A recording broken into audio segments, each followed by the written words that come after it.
He's immensely seductive. Quite sure he's right. Obsessionally neurotic. Pretty dangerous, in fact. Let us never tolerate outrageous conspiracy theories. Do you mean you doubt your powers to convince him? Say it! Say it! All right, I'll say it. Worse than that. What I'm afraid of is his power to convince me. We're talking about putting a manifestly irresponsible man on national television. Sweetheart, be reasonable. What? This is the end game.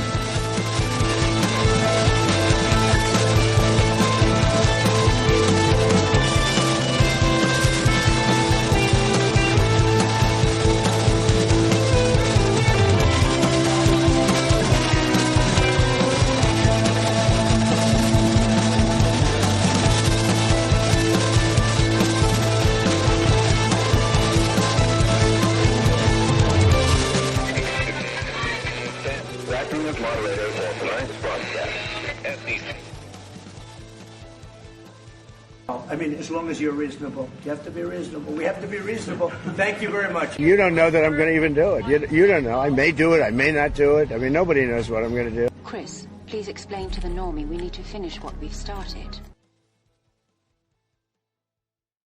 All right, everybody. It is Friday, July 11th, 2025, the 173rd day of the Golden Age. I'm your moderator, Chris Paul. Let's be reasonable. So, I want to thank everybody for watching and sharing the show on Tuesday. That was a very positive reaction, and I always enjoy that. I think that people liked the opening monologue in particular, which ended up lasting for almost a half an hour. I kind of clipped that down, cleaned the whole thing up, and released that video this week, and audio actually as well. And called it Palate Cleanse. So I think that that's probably a good piece of content to share. I hope that it is. And today I want to pick up kind of with some of the same subjects and a bit of the same approach, maybe not quite so extended. But one of the things that we were talking about the other day was the intentional creation of cognitive dissonance through these stories that create a strong emotional response to people who are still engaged in the false reality in significant ways. There's not a real way to break them right out of that without the potential for destabilization. So we see a process that leads people through that waking up period. We talked about it as narrative disarmament in some important sense the other day.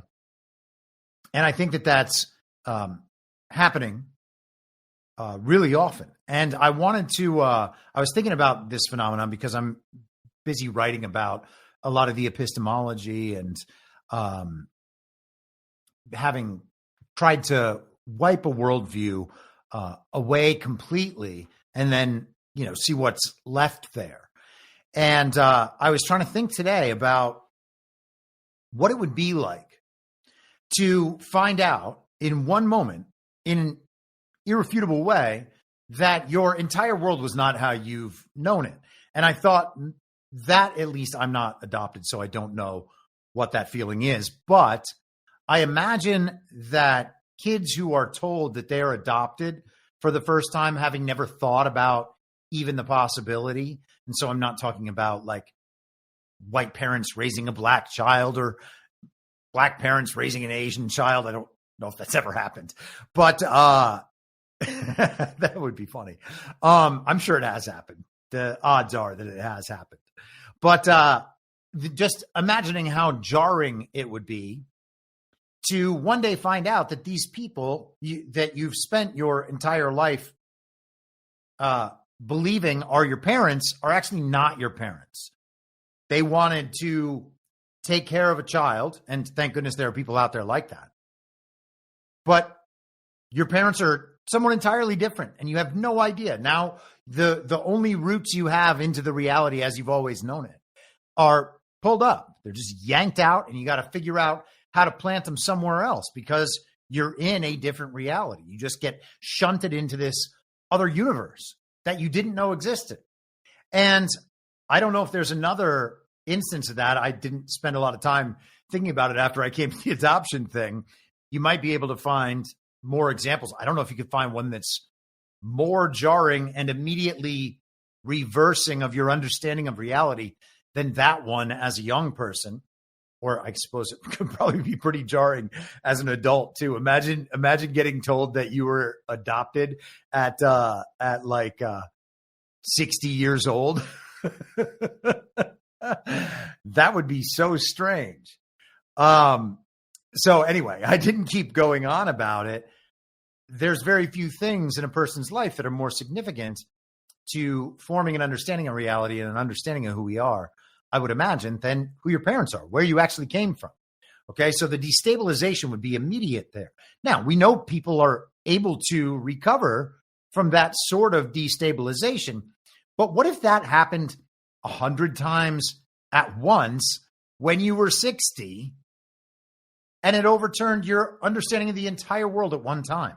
Well, some of us have experienced that in, ways that are caused from outside us. We get that kind of emotional reaction. Something happens in our life to cause that response from us. And at that point, then maybe we're able to change our minds and see things in a way that we've never seen them before, which is a wonderful experience. Don't get me wrong. But if it all happens at once outside of your control, you didn't anticipate it coming, you didn't seek it out, you didn't ask for any of it, well, that's going to be pretty destabilizing. And I would think it would be on par with finding out you were adopted. What if you find out, not that you're adopted, but that all of your reality as you've ever come to know it is immediately reversed, just one side flipped over? Because I think that that's ultimately what we're talking about here.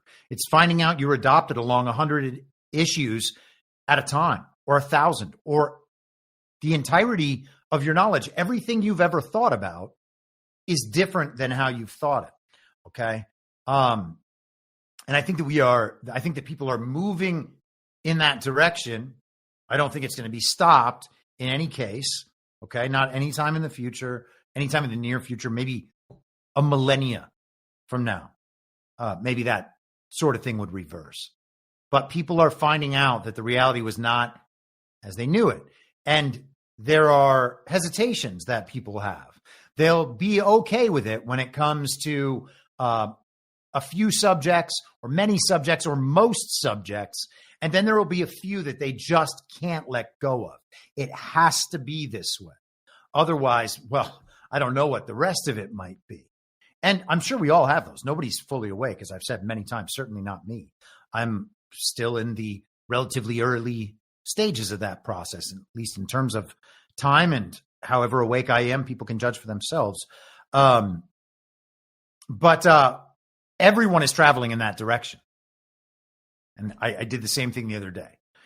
It's so prevalent that it seems like everyone, yes, I understand that there are clear and obvious exceptions to this. There are some people who are digging themselves deeper into that false reality and just creating all the fortifications and barricades they can. Don't let any of those reality arrows ever pierce my shield and actually wound me. There are people who are very, very adamantly opposing any of that, just doubling down and tripling down till the end of days. And we don't expect them to turn back around at the point where they recognize that virtually everyone but them believes the other way. Well, then that's when people go crazy, and we might still see that point. And so we talked the other day about a couple of framings and ways to think of the sorts of things we're seeing right now. And I want to continue down that road as well with the idea of, the level, the jarring nature of what we are undergoing, being present in mind. And I want to talk about something I think that Trump is doing and has done countless times over the last 10 years.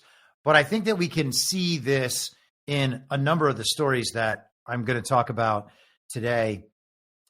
It seems like he's playing both good cop and bad cop about virtually everything. He'll give us one side of the issue and then the other side. And he does it over and over again. And now we're seeing them presented at roughly the same time. Just good cop, bad cop. Here are both cops. I'm going to be Donald Trump. I'm going to play both cops. I'm going to make both sides of this argument. My supporters are going to support me. And then when I make the other side of the argument, they're going to support me there too. And they'll realize, hey, wait a second, only one of these can be right. People will gravitate toward the correct decision and determination. And once Trump supporters do that, then it starts bleeding into the culture broadly, because initially it becomes about attack Trump, defend Trump.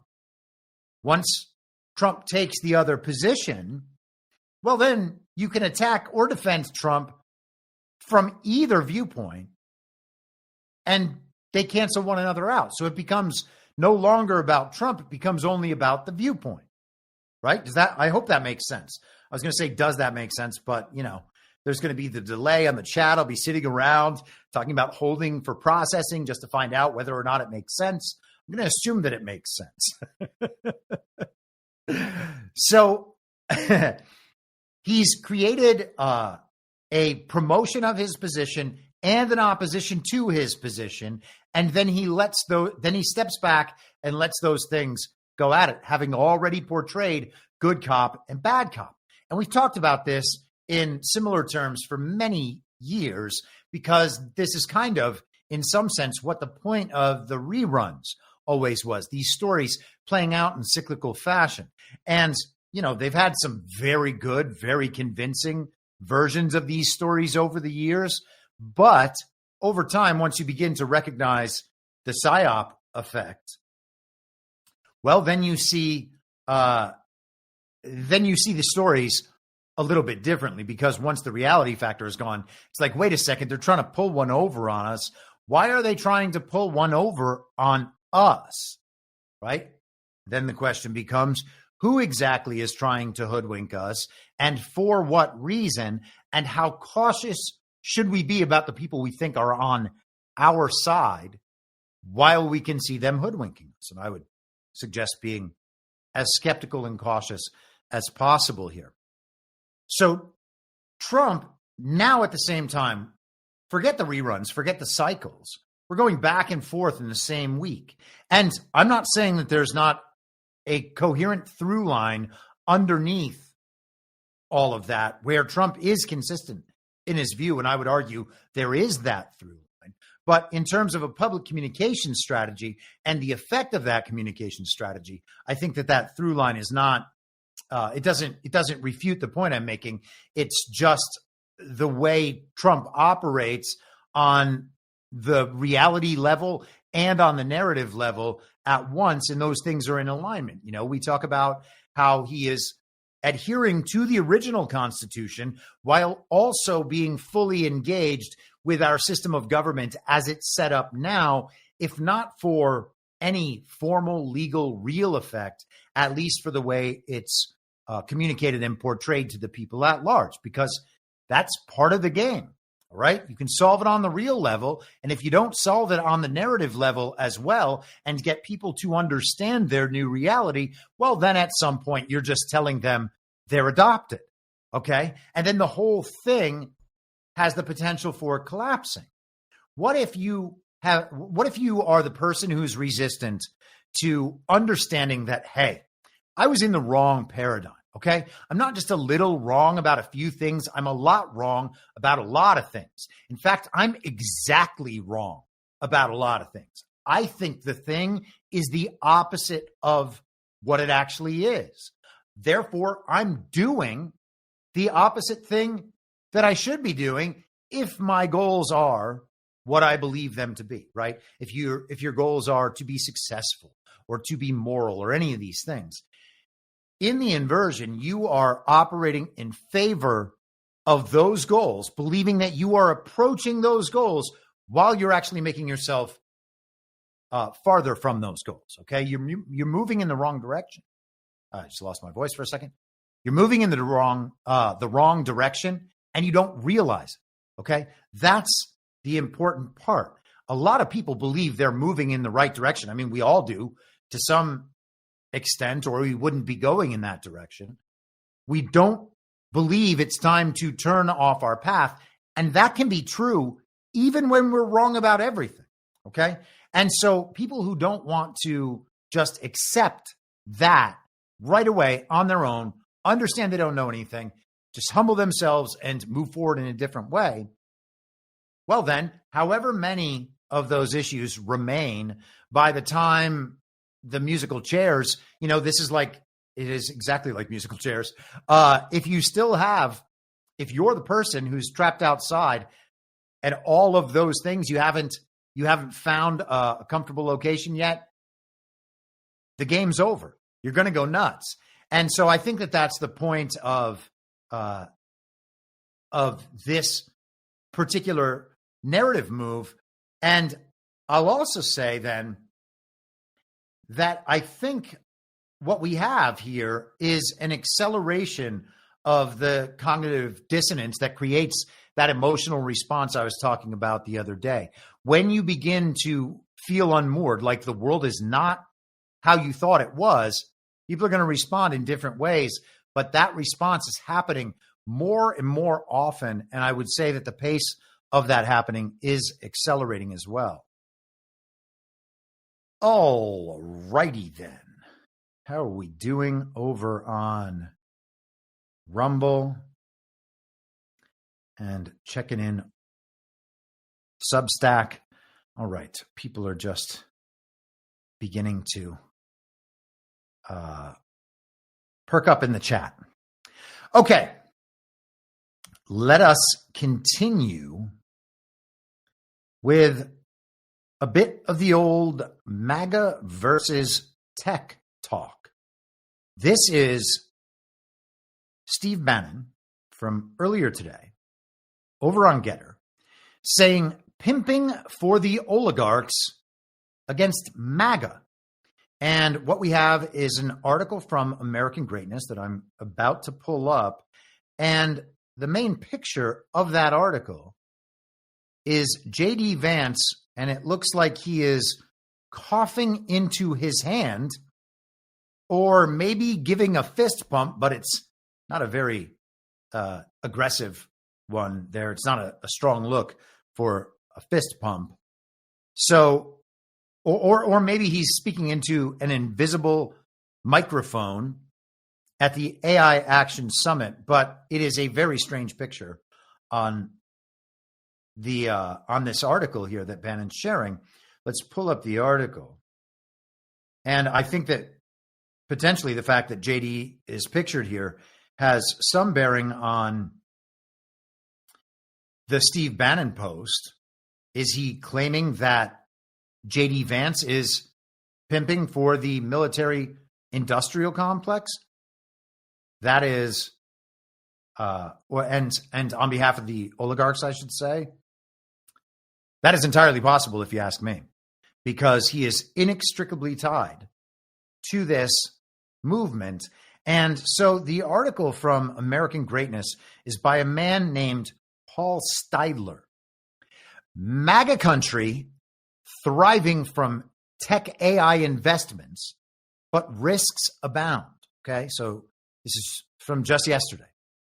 Much has been made of the growing internal battles within the Trump administration between supporters of tech bros, such as Elon Musk, and those on the populist right who are slamming the tech industry like Steve Bannon. These divisions came to a head as the U.S. Senate considered a 10-year moratorium on state AI legislation as part of the massive budget reconciliation bill, siding with Team Bannon in opposing such a ban. These fights are particularly dangerous to the MAGA movement, and not just because they sow political division. MAGA country is particularly well positioned to reap the benefits of America's golden age of AI, which will have a transformative and uplifting impact on all Americans who seize the opportunity. And isn't that interesting? The golden age of AI. I thought we were just in a golden age. Is the golden age some reference to AI? I mean, Trump can say it all he wants. Trump takes the branding of enemy projects and then reverses the branding on it all the time. Trump completes the reversion on so many things. That's what it means to be a master of branding. Okay. And Trump has one of the most valuable brands in the world. He knows what he's doing.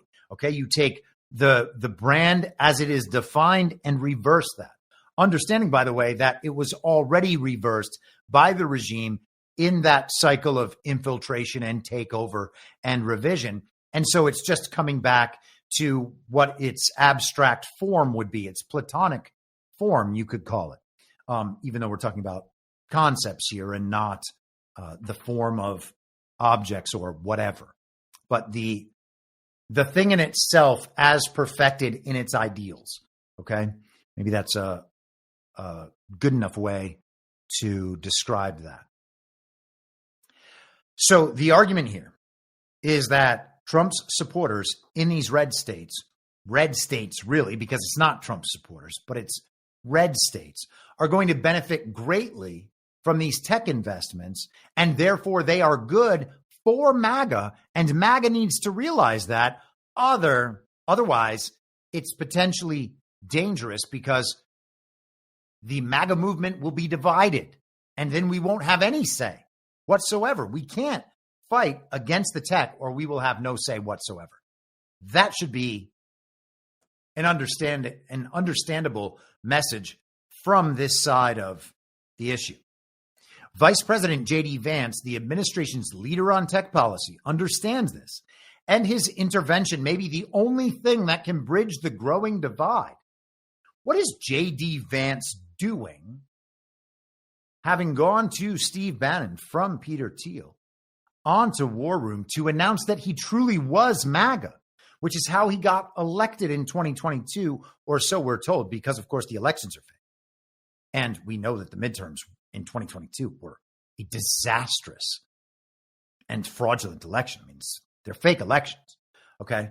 So JD made friends with MAGA, having been never Trump, and now he's supposed to take the tech side on these issues to protect MAGA from themselves? Well, that doesn't sound quite right. Why would JD be the representative of the tech community? Continuing. He also acknowledged the tension between techno-optimists and the popular right of Trump's coalition. The vice president said the idea that tech-forward people and the populists are somehow invariably going to come to loggerheads is wrong. That might be correct, but the way that would probably come to be is by censoring the populist nationalist side in favor of the tech optimists on social media platforms until everybody understands that the tech optimists have won this battle, except the tech optimists have not won any battles so far, okay? Every time their position becomes the consensus wrong position. And again, you can think of the H-1B visa issue back over, I think that was like the Christmas to New Year's period. Trump came out and played good cop, bad cop on that issue. He says, oh, well, it's okay for H-1B visas, but also we don't want any illegal aliens. We might have to shut down immigration totally. We need to protect the American workers. Both sides of the issue, right? Super protectionist, that is more of a trade term, but in terms of immigration, I think you can apply it there as well. And also super willing to make sure that these companies have all of the immigrant labor they could ever desire. So he takes both sides. The argument is had online. The tech bros lose the argument. Okay. Now, I'm not saying that they've lost the ability to hire H-1B visa workers. I'm not saying that the issue has concluded and the problem is solved. I'm just saying that the public conversation has gone in the direction away from the tech oligarchs, and it's not going to turn around and come back. Okay. There's not an argument that's going to convince Americans that we need more H-1B visa immigrant labor, right? So we can look at all the tech issues in a similar fashion and understand that every time this happens, because the narrative battles have already been won, It's just going to be the tech optimists, tech oligarchs, tech bros losing. All right. It's exactly the same as what we saw in 2022, 2023, and early 2024 with the rhinos and the rhino hunting and the fake primaries leading up to finally everyone coalescing around supporting Donald Trump. Or, then they go never Trump and join the Democrats, as we saw the neoconservatives do. They were cleaved off. Then the Republican establishment was cleaved off. The neocons are getting hit now from all sides so that everyone recognizes, oh, those are the neocons. We all hate those people. They're not American. Okay. So after that, what do we have left? Well, Democrats are gone. The neocons are gone. The rhino Republicans are gone. And now it's going to be the tech oligarchs. And so all of these, and now I'm not saying the Democrats were ever aligned with Trump, although he used to be a Democrat. So, whatever. But they used to like him. He wasn't hated by liberals anywhere, I don't think. I certainly had never experienced Trump hatred prior to Trump coming down the escalator. Okay. So, so the Democrats were never aligned, but rhinos, neocons, tech are all being cleaved off. All these groups had aligned with Trump, tried to convince Trump supporters, to convince MAGA that their interests were aligned so that they could use Trump and MAGA as a vehicle to complete their agenda. Okay. And of course, that's what the Great Reset was. Why would it have been anything else? Did we think it was only Democrats trying to Great Reset us? Now, again, Burning Bright talks about this. I talk about it in different terms, but he calls it the Good Reset. Okay. Which is basically just the hijacked Great Reset that he is more optimistic about than I am, I think. I'm not quite the futurist that some are, because we're supposed to be good people. We're not supposed to make flying cars, which is not to say flying cars are bad. Okay. We can make flying cars, but that's not our purpose in this world, in whatever world we are in. Okay. So I think that process is going full steam right now. JD thinks that MAGA and the tech segment of Republicans and the right, as they call themselves, even though they are on the left because they are statists, okay, especially the Uniparty Right podcast bro sphere of which JD Vance is part. Give me a break. So they may not come to loggerheads because one of those sides of the conversation might be silenced completely. And to think that that's not where they're intending to go would be crazy. But hey, JD is getting their back. In other words, MAGA supporters, tech lovers, and innovators can get along, work, and thrive together, breaking down real and perceived barriers. That is, so long as the Musk and Bannon factions do not invariably fight. And he goes through some examples and how this is going to make financial sense. Data projects planned and up and running in Mississippi. Meta announces a $10 billion project in Northeast Louisiana. XAI is investing $12 billion in Memphis, Tennessee. There are other projects for about $50 billion in investments within a 50-mile radius of Mississippi, said Governor Tate Reeves of Mississippi. Okay, so all this money is flowing into red states. Is Trump responsible for all that money? Maybe, maybe not. I have a feeling that money would have been directed into those states regardless, because that's what the plan called for. Okay. Elon Musk, actually, as he does with many things in the tech oligarchs, became a red stater long before any of this happened, right? What has he been in Austin for 4 or 5 years now? And then Joe Rogan went, all the podcast bros went.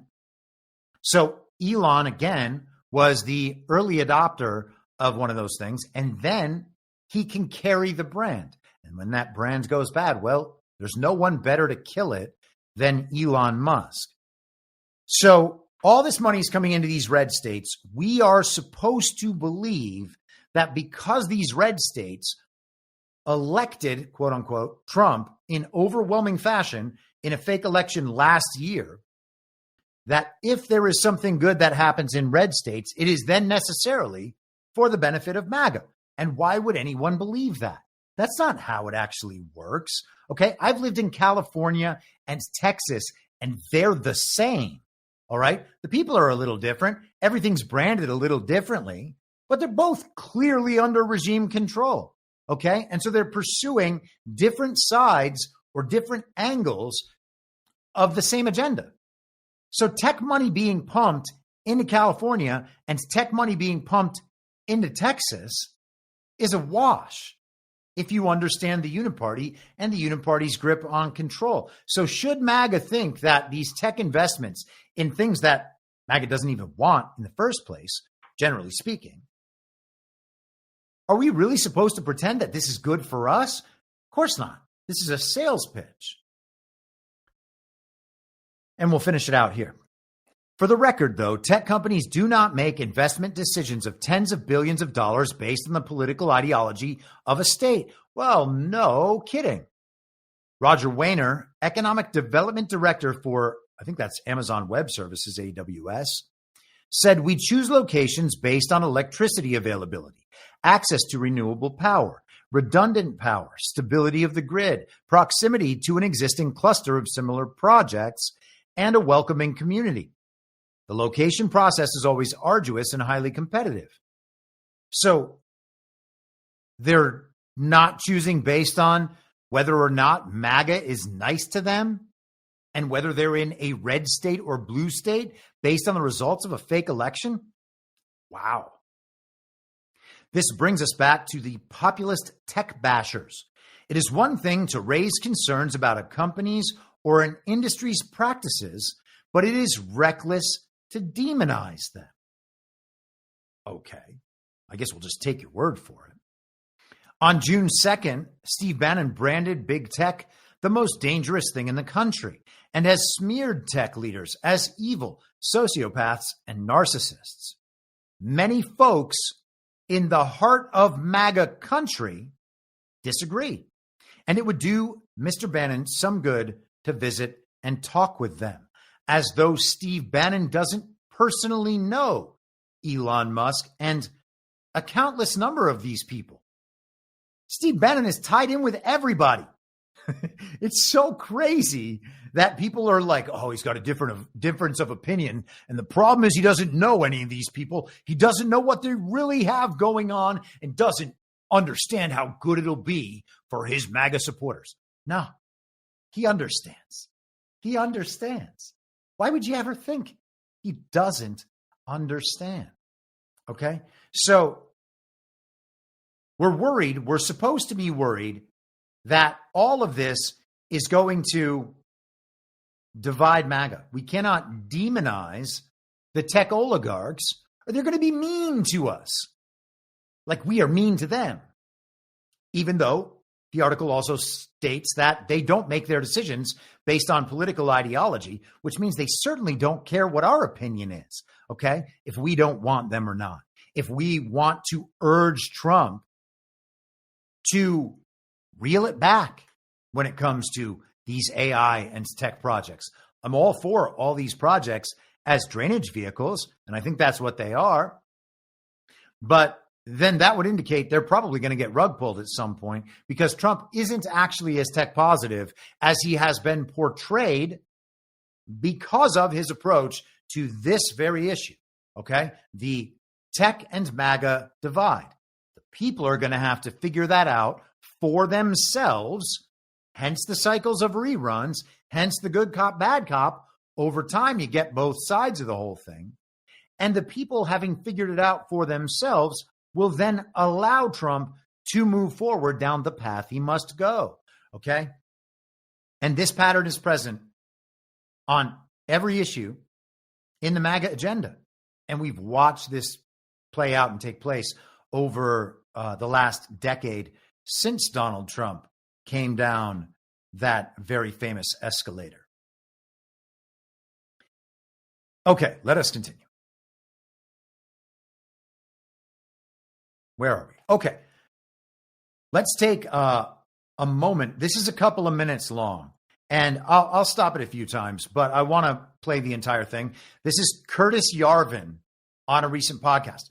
We talked in the last episode. Elon Musk had just followed Curtis Yarvin, spotlighted Curtis Yarvin, and I guess a few days later he unfollowed him.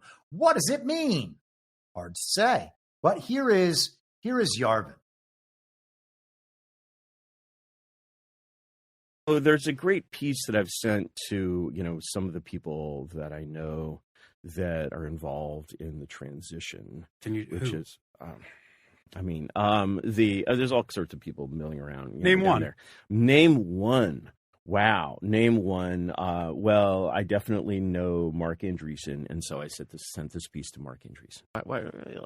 I'm an outsider, man. I'm an intellectual, and the actual ways in which my ideas get into circulation is actually mostly through the staffers and the kind of younger people who basically kind of, swim in this very online kind of soup.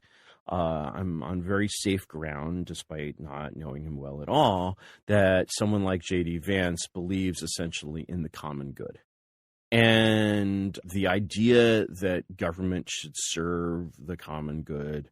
And I think that people like JD and people in the sort of the broader intellectual scene around him, which is very varied intellectual scene, would all agree on that principle. Now, if that principle, I don't know what you mean by democracy in this context. What I do know is that if democracy is against the common good, it's bad. And if it's for the common good, it's good. I think what you just described... Let's pause right there for a second, actually. So the common good is what Curtis Yarvin believes all of this is for. And in some kind of poetic sense, perhaps it is. We should be working toward the common good, with whatever form of government we select. But when you are talking about the common good as the driving force, okay, well, that is a worldly goal based on subjective standards, okay? It can't be anything other than that. And I was writing yesterday, actually, about the Sam Harris book. I've mentioned it a couple of times on this podcast before. It's called The Moral Landscape. And what that book does, or attempts to do, is create an objective morality based on science and what science has to say about the consequentialist and utilitarian calculations about whether or not a given act would increase or decrease suffering and flourishing in the world.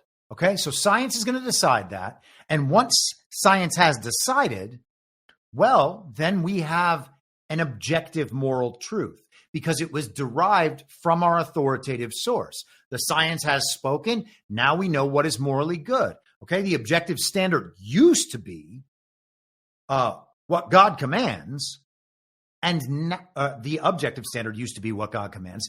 The objective standard in Sam Harris's revision and inversion is the authoritative source and what the science tells us. The science just does its process. All the science just throws it all into the hopper. And then the great cloud in the sky where the algorithm lives, Zeus throwing lightning bolts at us, that analyzes all the science and tells us what the new objective moral good is, okay?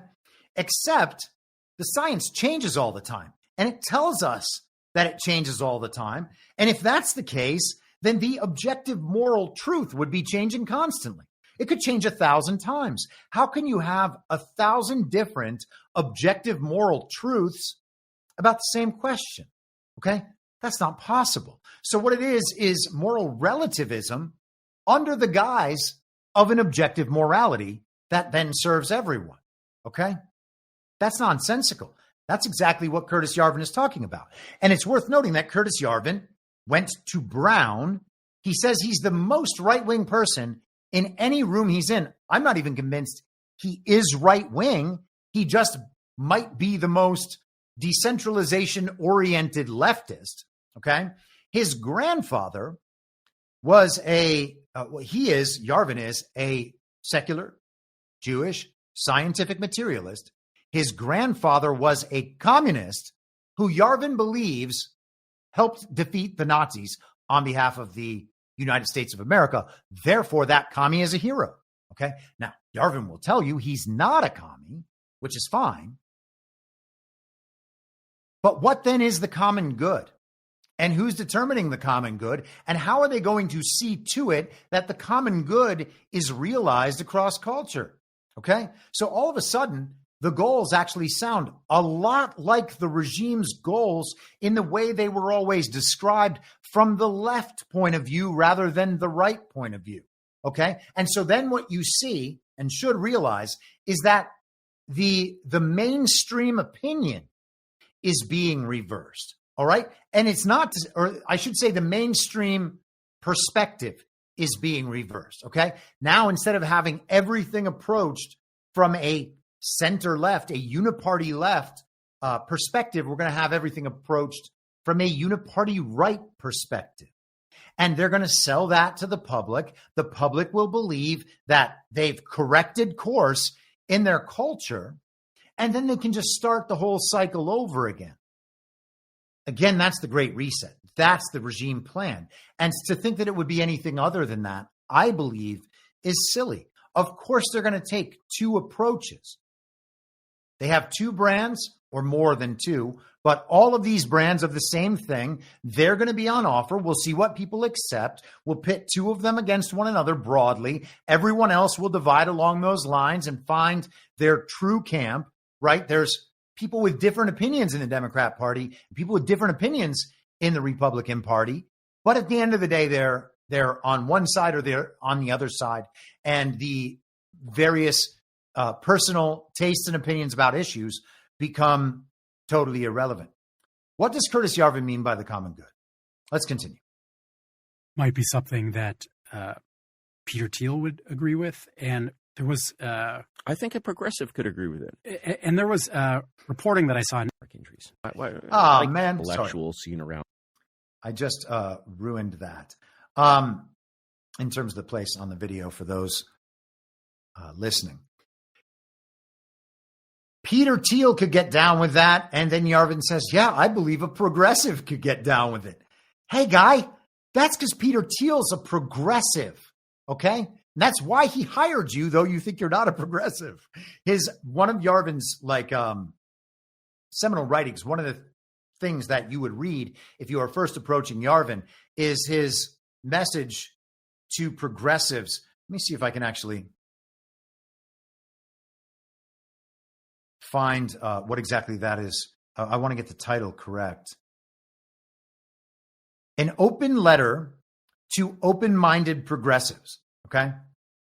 And so you can hear Yarvin's takedown of progressivism there, although he sure aligns with progressives.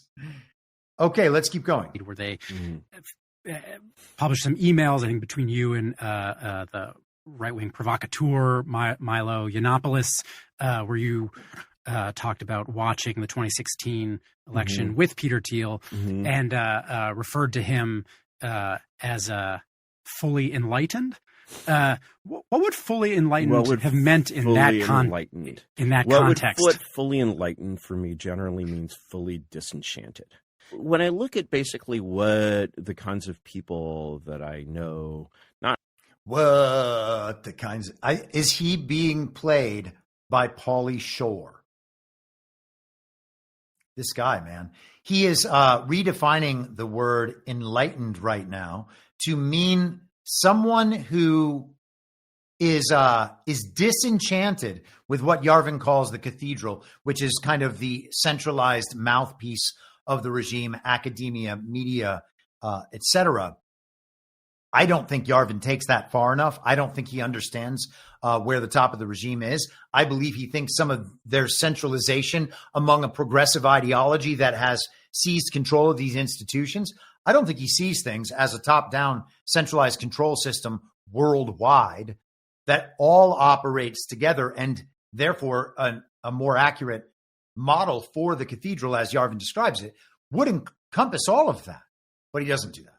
Let's continue. Not really that well in Silicon Valley think. I'm basically like, have people like this been exposed to my ideas? Yes. Do they agree that America should be a monarchy? I doubt it, but I have no idea. But what they agree on is not a belief, but a disbelief.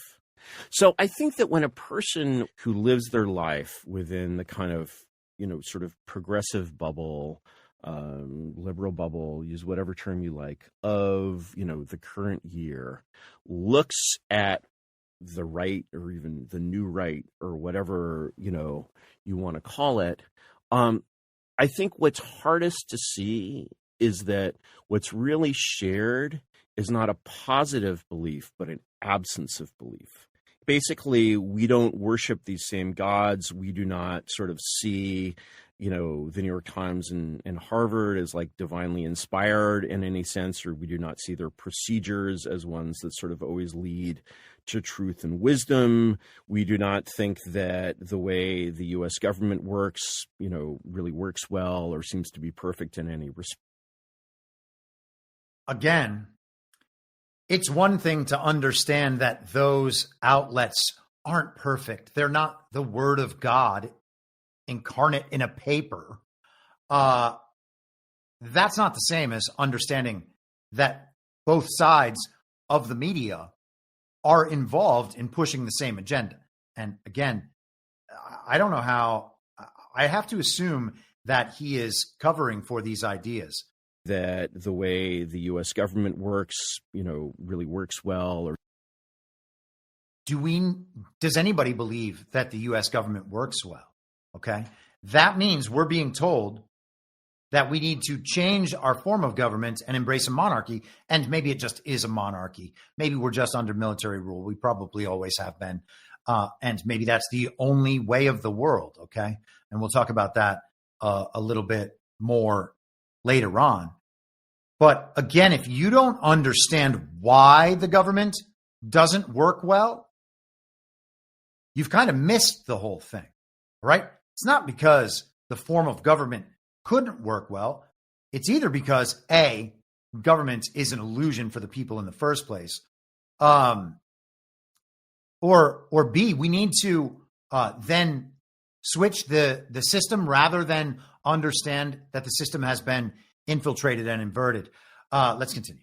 Seems to be perfect in any respect. And this absence of belief is what you call enlightened. Yes. Okay. Yes. It's a disenchantment from like believing in these old systems. And the right thing that should replace that disenchantment is not, we need to go do things Curtis's way, and is basically just a greater openness of mind and a greater ability to look around and say, we just assume that our political science is superior to Aristotle's political science because our physics is superior to Aristotle's physics.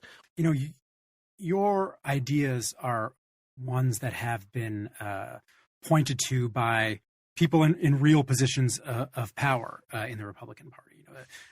I think it's probably overstated the extent to which you and J.D. Vance are friends, but he has definitely overstated. He has mentioned you by name publicly and referred to sort of de-wokeification ideas that sort of are very similar to yours.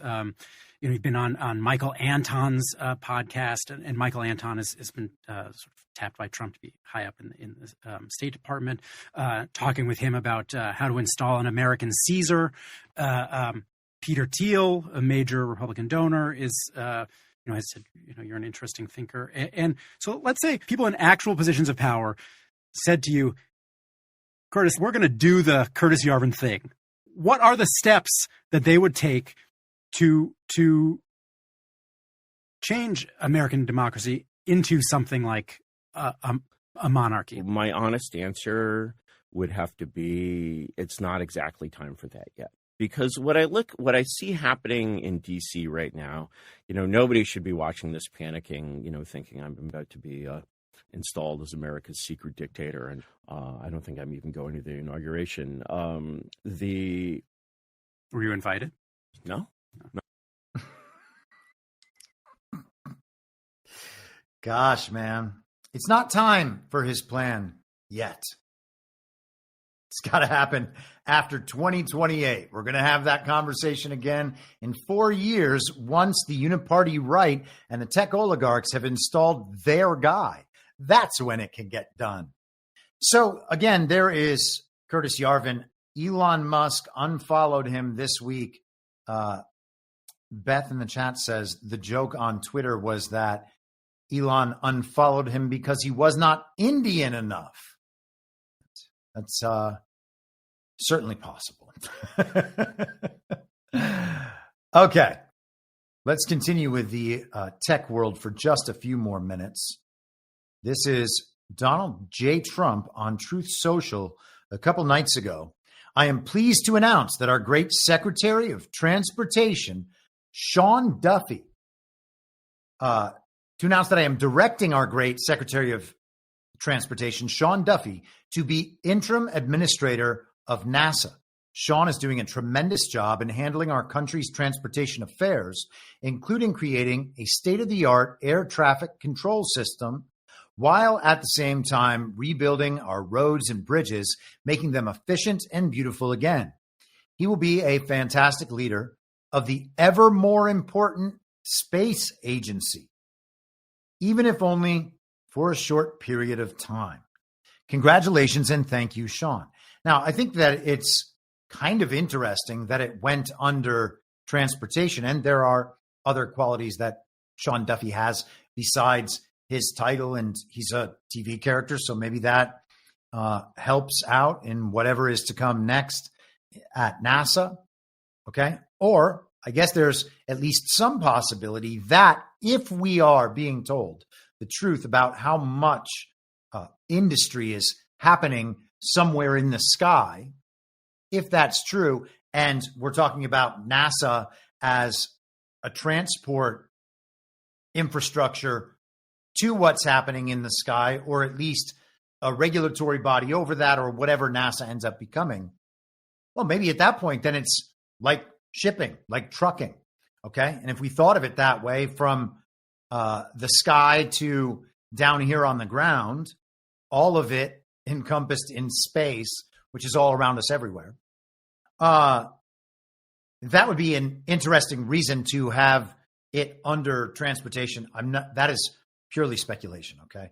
I'm just suggesting maybe we get to that point. We are told, we're given hints that that is where we are going. In fact, I just saw an article today with the most ridiculous headline, ridiculous main picture. The headline's not great, but hold on one second here. Drugs in space. Let's see what's up with these drugs in space. This was the Disclose headline coming over the feed today. How about that? Just drugs orbiting the ball on a piece of linoleum tile, it looks like. Okay. That's space. So Sean Duffy is going to be the interim NASA administrator. Now, hold on just a second here. Okay. Now it's working properly. I thought I was not going to be able to get us to this post on X, formerly Twitter, because it was deleted. But no, it was just that my link was all jacked up. So Jared Isaacman was the man Trump originally selected to become the new NASA administrator. And then his nomination was rescinded at the beginning of June, when Trump and Elon were in the first stages of their celebrity breakup story. Because, of course, as the story goes, Jared Isaacman was Elon Musk's guy. Isaacman went to space multiple times with Elon Musk's SpaceX. And one of those times, he even took a spacewalk. Remember when he just lifted out of the little portal that separates space and the rocket ship, and he kind of just looked like he was climbing up out of the pool, which is not a NASA joke about the International Space Station. So that was the spacewalker, Jared Isaacman, whose appointment had been rescinded by Donald Trump. Well, here's what he had to say the other day in the fallout from this whole Trump and Duffy and NASA situation. He says, a bit of clarification. Though I don't think my circumstances are particularly interesting or consequential. That said, and regardless of the points below, the president is entitled to assemble the leadership team he believes will best serve his administration. I have been relatively apolitical, a right-leaning moderate. And my political donations across both parties, though 10 times more to Republicans, were disclosed in writing with rationale before my nomination was ever submitted to the Senate. Okay. A right-leaning moderate. How many of those are actually MAGA? I would suggest to you the answer is 0. Okay? They might be Republican voters. They might support the entirety of the Republican establishment. They might even do it with true passion. But they're not MAGA.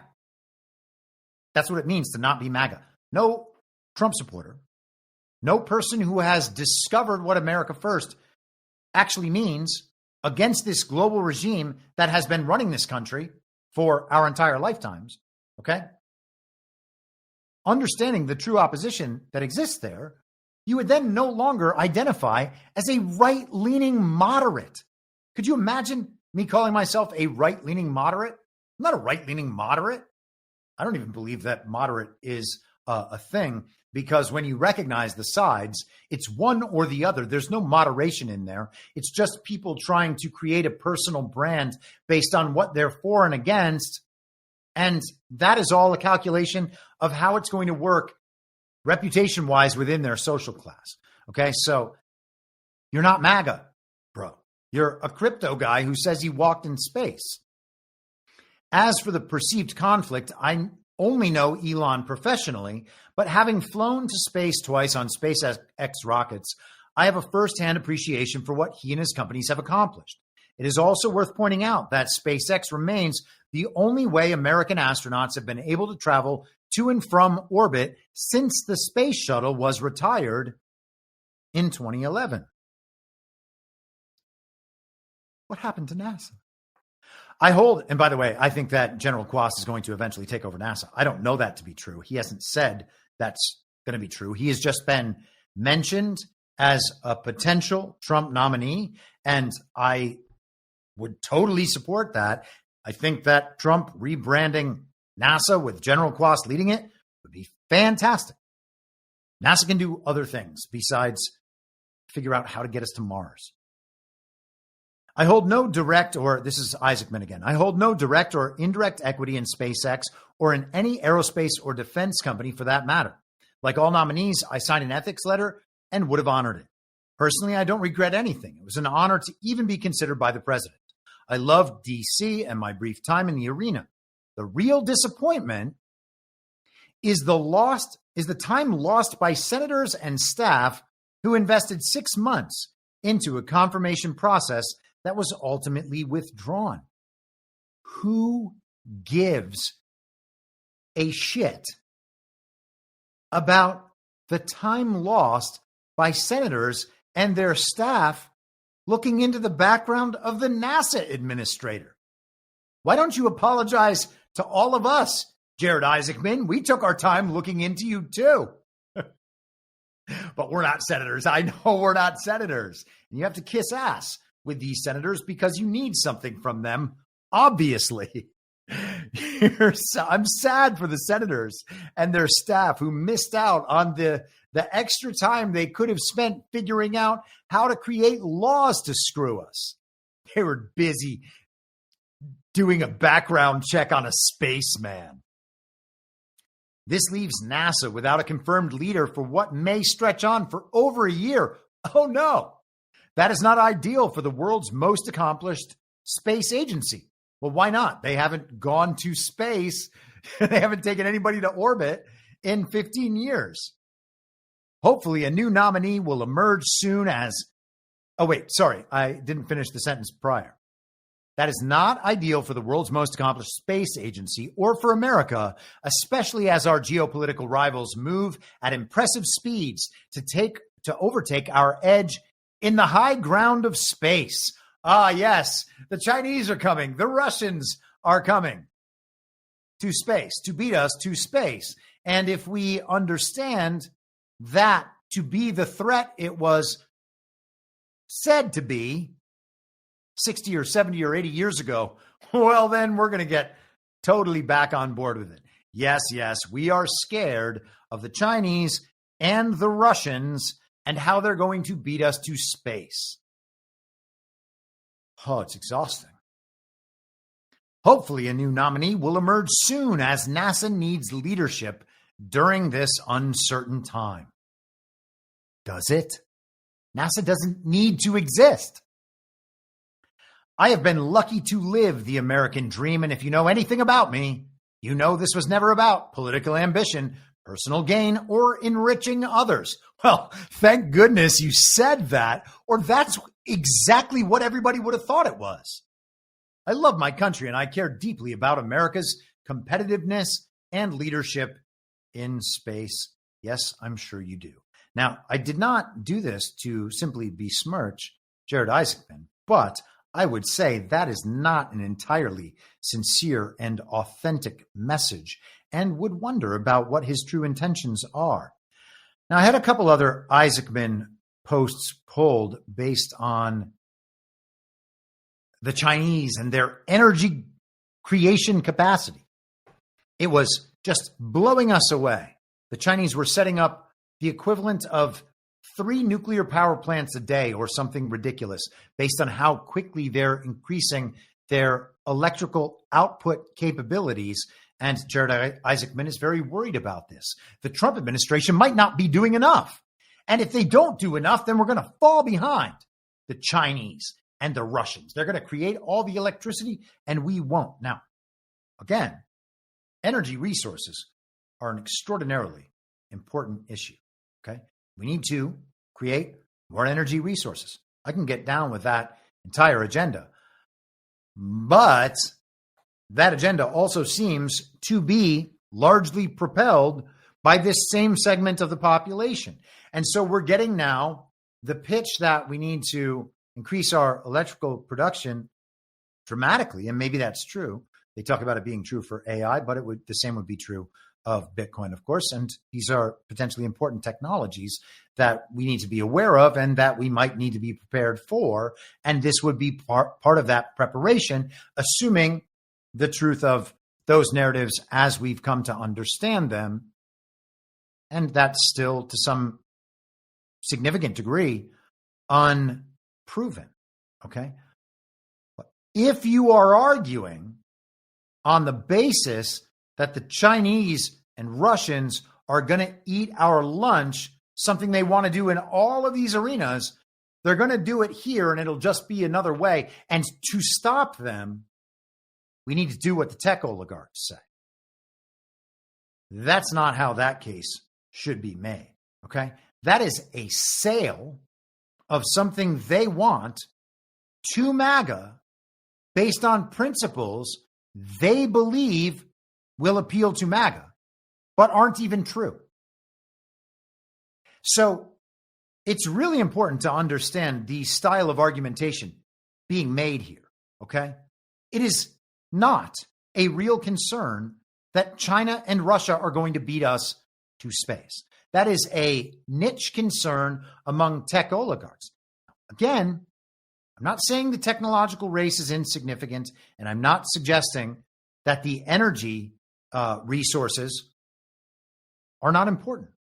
I'm only suggesting that this argument is based on false premises. Okay. The idea being that if we give control over to these people, they're going to save us from the Chinese and the Russians. It's the same argument they make about everything. Okay, we have to bomb this country because if we don't, well, then they're going to nuke us. Same argument. Same people making the same argument. Okay, and if the same people are making the same argument, you should understand, oh, look at that. They're all the same thing, ultimately, especially when it's on every issue. And I know they departed. Some of them chose the Republicans this time around. Well, that's because they're rebranding Republicans as the thing that those people also do, right? It's just the same group of people. Let us continue. So, and this segue is going to be an unfortunate one because the same group of people that I was just referring to is not the Jews, although it also includes, of course, many people who call themselves Jews, all right? That is just an unfortunate layout of the tech segment of the show as I had prepared it. But we saw a very interesting phenomenon over the past week. I discussed it a little bit with my pal, Ghost of Base Patrick Henry, on Badlands Daily this morning.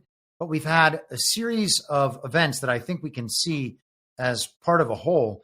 And the first would be the Epstein letter coming out the day before Benjamin Netanyahu was set to arrive in America to meet with Donald Trump for a series of days. He ended up extending his trip and then cutting it shorter than some people thought it was going to go. He was not supposed to come back to Israel without a deal on the Gaza ceasefire, but it turns out he has. So Epstein letter Sunday night, Bibi Netanyahu visit on Monday.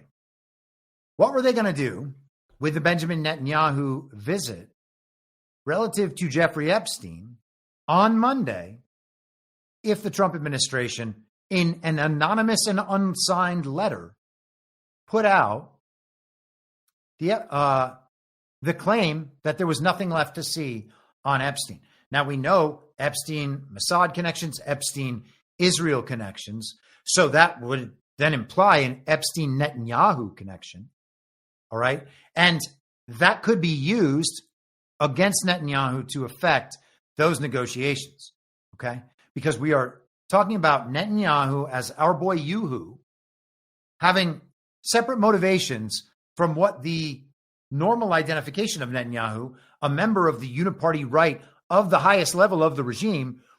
If we understand that identity to be false, even in a relative sense, compared to the hardliners, the real neocons in Israel who are working with the uniparty left in Israel to eliminate Netanyahu, then we can see why an attack based on the Epstein thing to thwart those negotiations would make a lot of sense.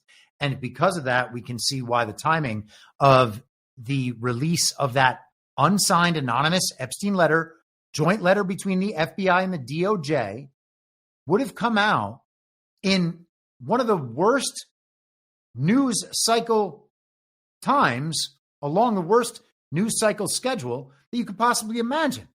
Sunday evening? Okay, so that's weird already. Now, the next evening, Monday, Bibi Netanyahu comes. All right, the story plays out. The Epstein story plays out, and Netanyahu arrives. Well, Tuesday evening, we get Grok going fully based. Okay, that's how it's described by some people. Others would describe it as fully anti-Semitic. Now, I wouldn't equate those things because you can be based, and that based is more than just being truthful about things people would call anti-Semitic in order to get you not to be truthful about them. Based goes much further than that. There are plenty of people out there who are totally red-pilled, quote unquote, about the Jews who are nonetheless not very based. Okay. So those two things are separate, but Grok just began spitting out anti-Israel responses. And some of that was because of the prompts that were used to generate those responses. And it is important to consider that. But it was also just the idea that the machine now was no longer protecting the Jews. Okay. And that story comes out, that phenomenon emerges on Tuesday evening. And then Wednesday morning, we get the resignation of Linda Yaccarino as CEO of X, formerly Twitter. She's been there for about 2 years. You can remember when Elon Musk brought her in, everyone was like, why is the World Economic Forum person becoming the CEO of our free speech platform after people who weren't us were censored? I'm taking on the persona of a uniparty right Twitter bro gathered around the intellectual kids table, thinking that they are super edgy about so many things. They're always the first to say, Trump is done. Still believe in elections, got vaccinated. These people are retarded. But they were certain that it was a free speech site. They were worried about the World Economic Forum lady. And then because they were so enamored with Elon Musk and his wide reach on social media, they forgave the World Economic Forum lady while she ran their free speech site for 2 years, making it not a free speech site. Remember, freedom of speech, not freedom of reach? That's Yaccarino.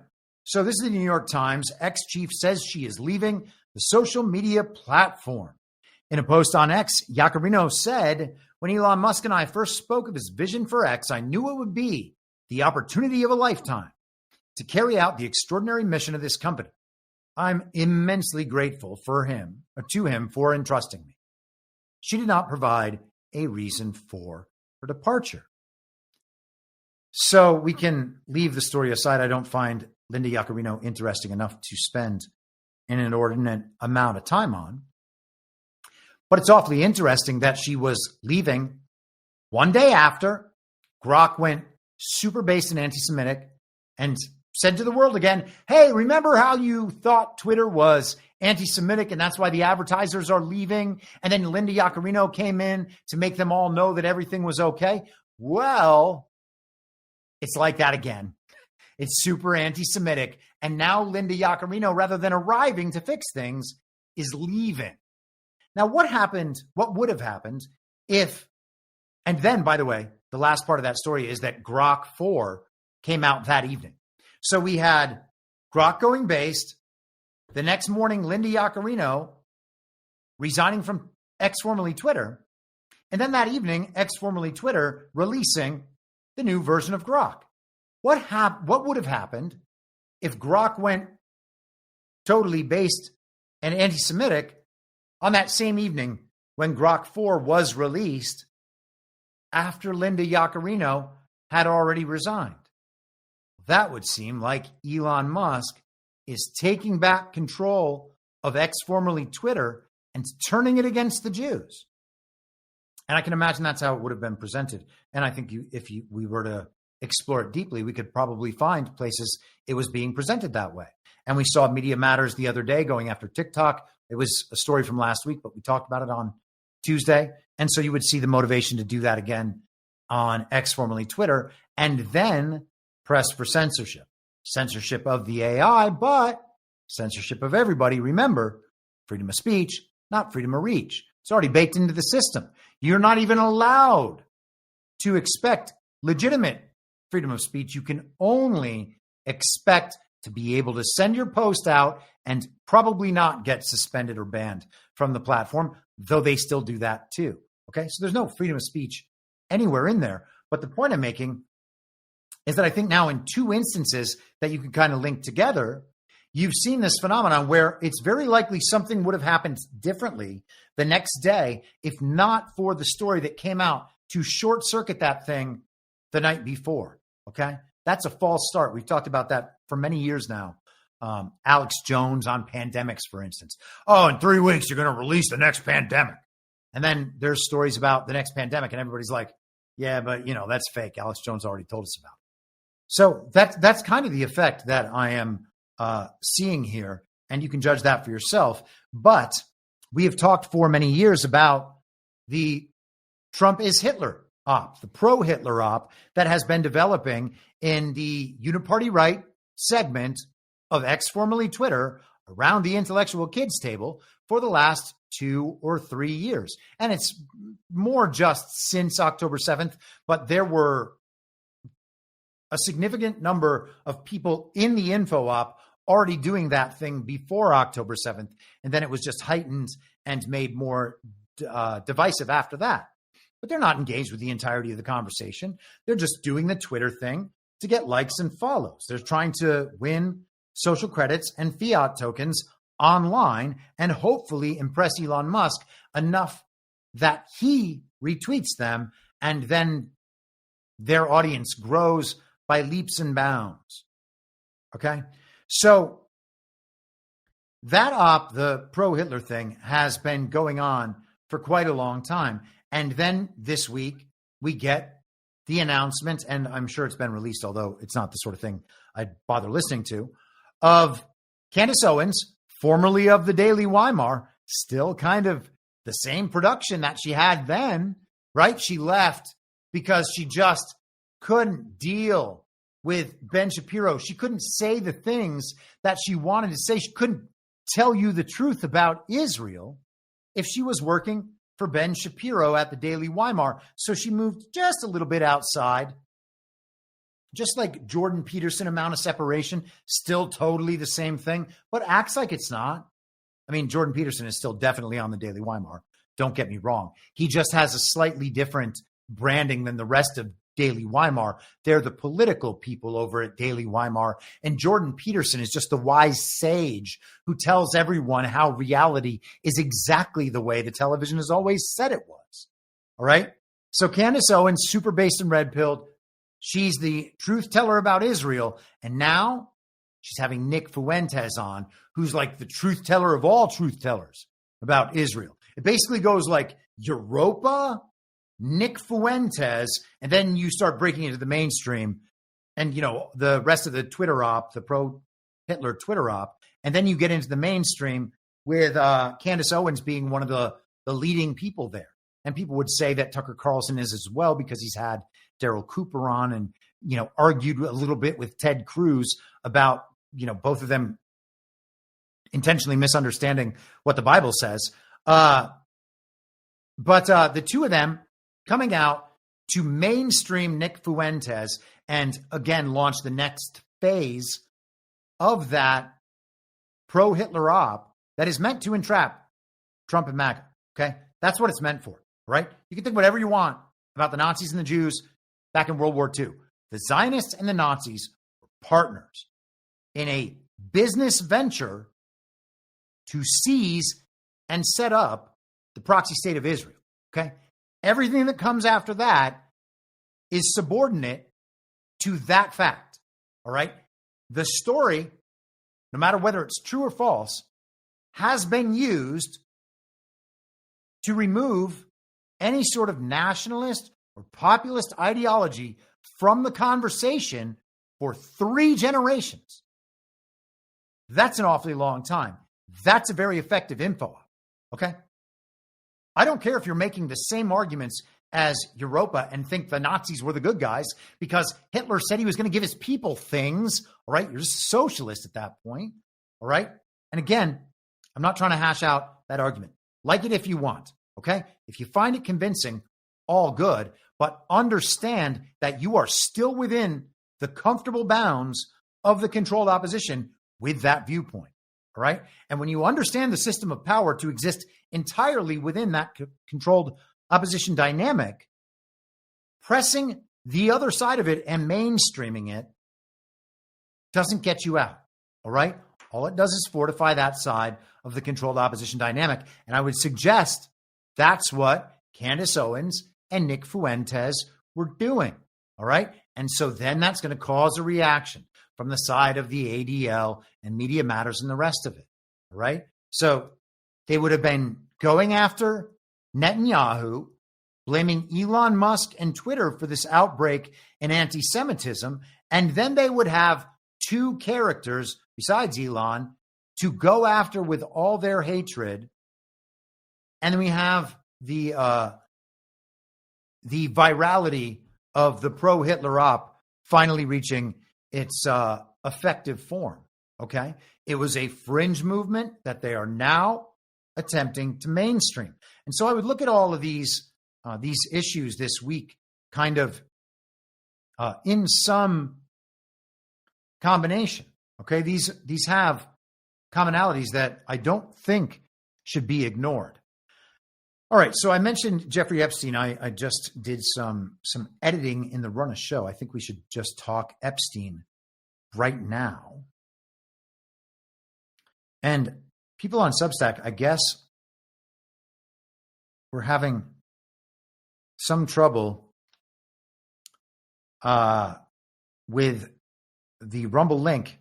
There's a paywall so that the paid subscribers have access to the link, and so that free subscribers do not. That's how the paid subscriber stream functions on the back end, on my end. Okay. And so if you happen to be in the, signed into the wrong Substack or whatever, maybe you wouldn't have been able to see that link, but it is right there, like 4 lines down in the email announcing the subscriber stream. So you can check that at any time and then watch on Rumble Premium and participate in the chat over there if that's what you like to do, okay? Let's keep going. This is Axios from today. Scoop. This is Mark Caputo, by the way, who gets every story and goes on War Room a lot. So I'm just saying, wittingly or unwittingly, it seems that Mark Caputo has been selected as a purveyor of info ops. And again, maybe unwitting, but he's done a number of stories over the past few months and particularly the past few weeks. Let me actually see. I want to remember what exactly it was. Yes. He was the one who was disclosed the extremely real story about Elon Musk and Scott Bessent having a physical altercation in the halls of the West Wing. Elon Musk just checking him into the boards, putting a shoulder into his chest. Can you imagine that actually happening? I cannot. It doesn't matter how much ketamine Elon Musk would have been on. Okay. I don't actually believe that Elon Musk was on ketamine, in case anybody is triggered by that and thinking, Elon Musk isn't on ketamine. Okay. I still have the voice of the great collective normie out there just screaming into my brain from my long-term exposure to Hollywood. And understanding the mindset and how that mind operates. If you want to disagree with something, find one minute aspect that you can disagree with, then attack that one minute aspect, and then suggest that because of that, the whole thing has to be relinquished. That is not very smart. Okay. Let's see what this has to say. Dan Bongino clashes with AG Bondi over the handling of the Epstein files. Now, wait a second. All 3 of these people were significant members of the fantasy team and the TV characters right from the get-go. Pam Bondi, Dan Bongino, Kash Patel. They're all linked together. Now, Matt Gaetz was supposed to have Pam Bondi's job, and Todd Blanche and Emile Bove were already doing Pam Bondi's job before Pam Bondi arrived. But Pam Bondi is definitely the person at DOJ.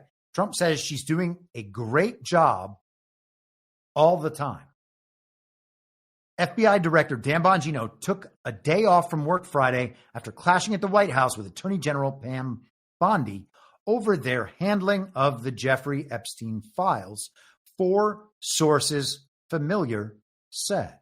Let me let this go for just a minute because I failed to pull up the archived version, which is the only version. Well, actually, let me see that article. And here we are. And, you know, just a little tip for people out there. The archive version is almost always available. Okay. Why it matters. The dispute erupted Wednesday amid the fallout of the administration walking back its claims about Epstein by determining the convicted sex offender didn't have a celebrity client list and that he wasn't murdered in his New York prison cell in 2019. Bongino didn't come to work Friday, leading some insiders to believe he had quit. But administration officials say he is still on the job, even as the internal tension over the Epstein case continues. Wow. Well, that's pretty interesting. A source close to Bongino, though, said he ain't coming back. Really? Well, that's very interesting. Now we have, depending on which side you're on, a good cop, bad cop between Bongino and Bondi. Their names both start with Bond and end with vowels. Or Bond, I mean. How can they be fighting, is what I'm saying. Also, how can the TV characters and members of the fantasy team be fighting with one another? Because they were both obviously the best choice. And that's why we trusted Trump, okay? We definitely knew what Trump was thinking with each of his selections. And that's how we knew that each one of his selections was the best possible person for the job in the real world. That's why we had to be attacked for questioning them in favor of trusting Trump. Oh, well, you know, I trust Trump. Oh, well, you know, I trust Trump. That is the dumbest, okay? The point of the entire thing, the awakening, is to understand that we shouldn't trust strangers in positions of power, okay? We should still, no matter how much we like them, think for ourselves. Did we do that? Of course not. All right, so let's skip down to the cash thing here. The big picture. The blowup involving Trump's senior law enforcement officials showed just how much the administration has been rocked by its handling of the Epstein case. I would suggest to you that if that Epstein letter rug pulled a narrative op that was set to commence Monday morning prior to Bibi's arrival, the same system that was producing that info op would be reacting to the release of that letter this way, trying to make it as big a deal and as divisive as possible. And Trump's response the other day in the cabinet meeting to the mainstream media, asking him those questions about Jeffrey Epstein, would then make a bunch of sense in that light. All right. Trump is attempting to thwart the media's effort to make this an attack point within his administration. He wants to move past that. Now we can see why. And again, you might think, well, the chronology, it just doesn't work. How are they going to know consistently what's going to happen the next day? Well, it's because they have access to all the information. Okay? They have it all. That's what that means. All we need to understand is that theoretically, all the data can be compiled and analyzed in one place. All of everyone's data can be compiled, captured, compiled, and analyzed in one place. And then you know what all the attacks are going to be before they happen. And then you can figure out how to thwart those attacks. And I have suggested many times, I think that's what's going on. And I think that's what's going on here. Okay. And so all of these occurrences look different in that light. And I would suggest that that is the proper light. Now, Laura Loomer, another semi-frequent guest and sometimes guest of War Room, though also a major pro-Israel, Israel first kind of person, says scoop and then delivers the same scoop that was given to Mark Caputo. She said Cash and Bongino are livid with Pam Bondi over her DOJ memo and the lack of transparency from her office regarding the Epstein files. Source tells me Bongino is taking the day off today from his job as deputy director of the FBI, and now there is speculation on whether or not he will return to his job at the FBI over his disgust with Blondie's lack of transparency and handling of the Epstein files. Bondi has brought total embarrassment to Trump, J.D. Vance, Bongino, and Kash Patel. How is she embarrassing J.D. Vance? He's the understudy. He's a backup dancer, okay? He's not even in the picture. He's not even a main character. I'm told Kash and Bongino are furious with Bondi and the blowback she has caused them with her lack of transparency. They should call for her resignation, suggests Loomer. Well, that's quite interesting. Todd Blanche. Oh, goodness gracious. Give me just 1 second here. I believe that I blew it on the Blanche. Let me see if I can get this from my history. I know that I had pulled a Blanche tweet. Ah, yes.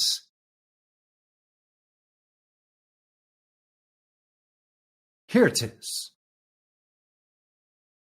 Todd Blanche at the DOJ, one of Trump's lawyers during the period of fake indictments during the fake and illegitimate administration of Joe Biden, said, I worked closely with Kash and Bongino on the joint FBI and DOJ memo regarding the Epstein files.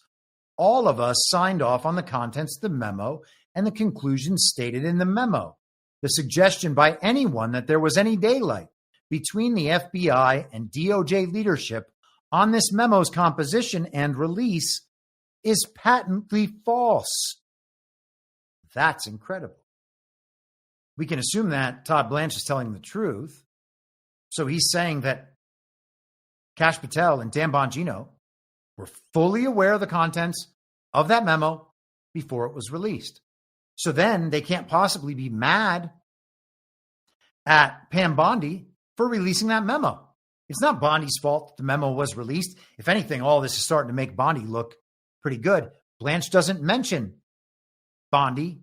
And if Bondi's just a TV character, which is possible, then fine. If the work is being done by Blanche and Beauvais and the organization under them, although I think Beauvais might have moved on, then just fine. You know, I don't know the exact situation. That's just a level of obscurity that we can't quite bypass. But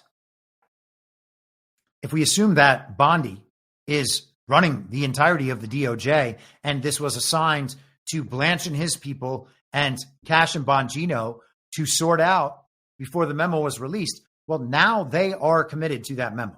Okay. So do you trust Todd Blanche to be telling you the truth about Kash and Bongino's involvement in the memo, or do you trust this source that says, based on the real piece of information, we're told, that Bongino stayed home? Bongino and Bondi are at loggerheads. They are, he thinks that Bondi has fallen down on the job, done a terrible job. She hasn't released the Epstein files. He can't even work for her at the FBI anymore. That's what we're being told. That extremely dramatic story is now totally refuted by Todd Blanche.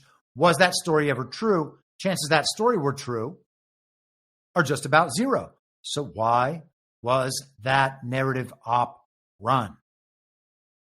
Seems like an anti-Bondi op, okay? And it seems like a fake anti-Bondi effort that diffused a real anti-Bondi effort. And I hope that makes sense. I would suggest that that is exactly what we are seeing. Okay. Oh, there was my Blanche letter. Jeez. I went all out of order. This is what happens when you go out of order. Okay. Let me take a drink of water because my voice sounds terrible. All right, I'm going to check the chat. Wow. Beth is just laying it down. She said that Loomer has responded to Blanche And so we might as well go ahead and pull that up. And those were 2 $5 Rumble rants from Beth. Thank you very much, Beth. You are a great help. Here is Loomer's response. How come nobody signed their name to the memo, Todd Blanche? My sources tell me the FBI wanted to release more information about Epstein, and Pam Bondi and her DOJ said no. This has caused tension between Blondie, Cash, and Bongino. Asking for transparency isn't difficult. Blondie is literally blowing up the Trump administration by concealing information, spending time on Fox News, lying to MAGA base, and by releasing contradictory statements. Now, is she really blowing up the Trump administration? I think that any reports of the Trump administration being blown up are just rumors and overblown. That is ridiculous.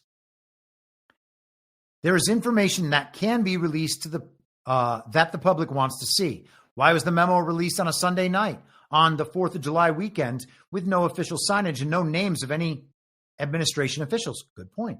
You only release memos on Sunday evening on holiday weekends when you don't want anyone paying attention to the contents. Again, that's what I just said not too long ago. Trump's team needs to read the room. Blondie has been very damaging to the administration, and she has damaged public trust in the DOJ. The DOJ shouldn't be trusted. The DOJ should not exist. The federal police force, known as the FBI, should not exist. All of these things should be removed. The DOJ exists, especially the Civil Rights Division of the DOJ, exists to enforce the law that was created in the constitutional inversion that occurred in the Reconstruction Amendments. Okay? They are dependent on the 14th Amendment. That has to go at some point. And we are in the process of that. Okay? Even if the original Constitution is already fully functional right now, at some point we're going to get a story about the 14th Amendment going away. It has to go away. It is itself an inversion of that original Constitution. So if we are going back toward the original Constitution, it is unavoidable that the 14th Amendment has to be done away with. Okay? It is a necessary waypoint along the road. So Bondi, according to Loomer, is hurting President Trump and his staff and advisors. She lied on national TV and needs to be held accountable. Now, Laura Loomer has been going after Bondi, I think, for quite a while, hence the name Blondie there, which, is obviously, Pam Bondi is blonde. So calling her Blondie is a pretty obvious and irrelevant joke. Who cares, right? But there is some derision in there. And so maybe it's just kind of fake derision, right? People have talked about the potential that Donald Trump doing that with Ron DeSantis, calling him Meatball Ron, and the rest of it was just part of the kayfabe. So it's entirely possible that they're disseminating stories from the Todd Blanche serious side of things to these people who get special scoops from unnamed and unidentified sources. And by the way, I don't know Steve Bannon's the source for those claims, but Mark Caputo and Laura Loomer, Bannon seems to be upstream from both of them. So, hey, just saying. Now, would he have access to know that Bongino would have skipped work? That's the sort of story that doesn't even require reality, okay? Who notices? Dan Bongino. His car's not in the parking lot. Call the press. Let them know that there is a rift between Dan Bongino and Pam Bondi because his car's not in the parking lot. Give me a break, okay? All right. Let's go quickly through some rescission and Fed stuff.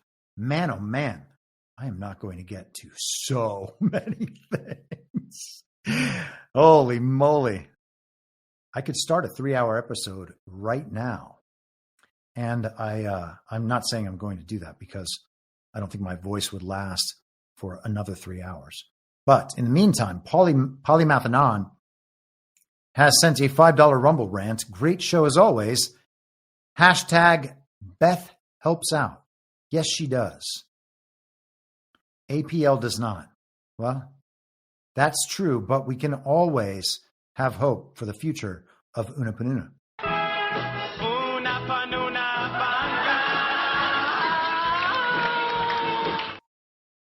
And we'll give a Gutfeld Una. Anna Paulina Luna. All right. Thanks for watching, Greg Gutfeld, or Greg Gutfeld's writers or producers. Let me know when you want to pay me for the jokes you steal. Okay. Bay Theater Dave says I need to get my shit together in terms of putting together too much content, I guess. Yeah, you're right. I do. But the way I go about it now, and honestly, I really like having some days between shows because I get to observe the narrative from one step further back and be a little bit more holistic in my approach. And I think that is very helpful. But part of that approach is whenever I see something that sounds like signal, that and many times you're going to see that days before the show in my Telegram feed or on Truth Social. I'll take that link or that story, that video, whatever it is, put it in the notes and understand that that's going to be part of my next show. And then there'll be 50 of those things that you then mix and match and rearrange and then figure out the order of the show. So that's the process. And because of that, I end up with sometimes way too much stuff and line up all these segments with 5 or 10 or 15 different elements. And all of a sudden you are never going to get all of it done, even in a 3-hour show. So Bay Theater Dave, you are right, as you often are. Here is Donald Trump talking about mentioning our new favorite word, recissions. It would have been nice if he said impoundment, but we'll go for recissions right now. It is very important that all Republicans adhere to my rescissions bill, and in particular, defund the Corporation for Public Broadcasting, PBS and NPR, which is worse than CNN and MSDNC put together. Any Republican that votes to allow this monstrosity to continue broadcasting will not have my support or endorsement. Thank you for your attention to this matter. Donald Trump is using fake elections as his leverage. Isn't that interesting? Does that imply a real threat? I would suggest the answer is no. And so instead, what we're having is a push of the rescissions issue to the front of the public conversation. And by the way, I should have mentioned this earlier, that first tech article about pimping the tech oligarchs to MAGA was written by a man.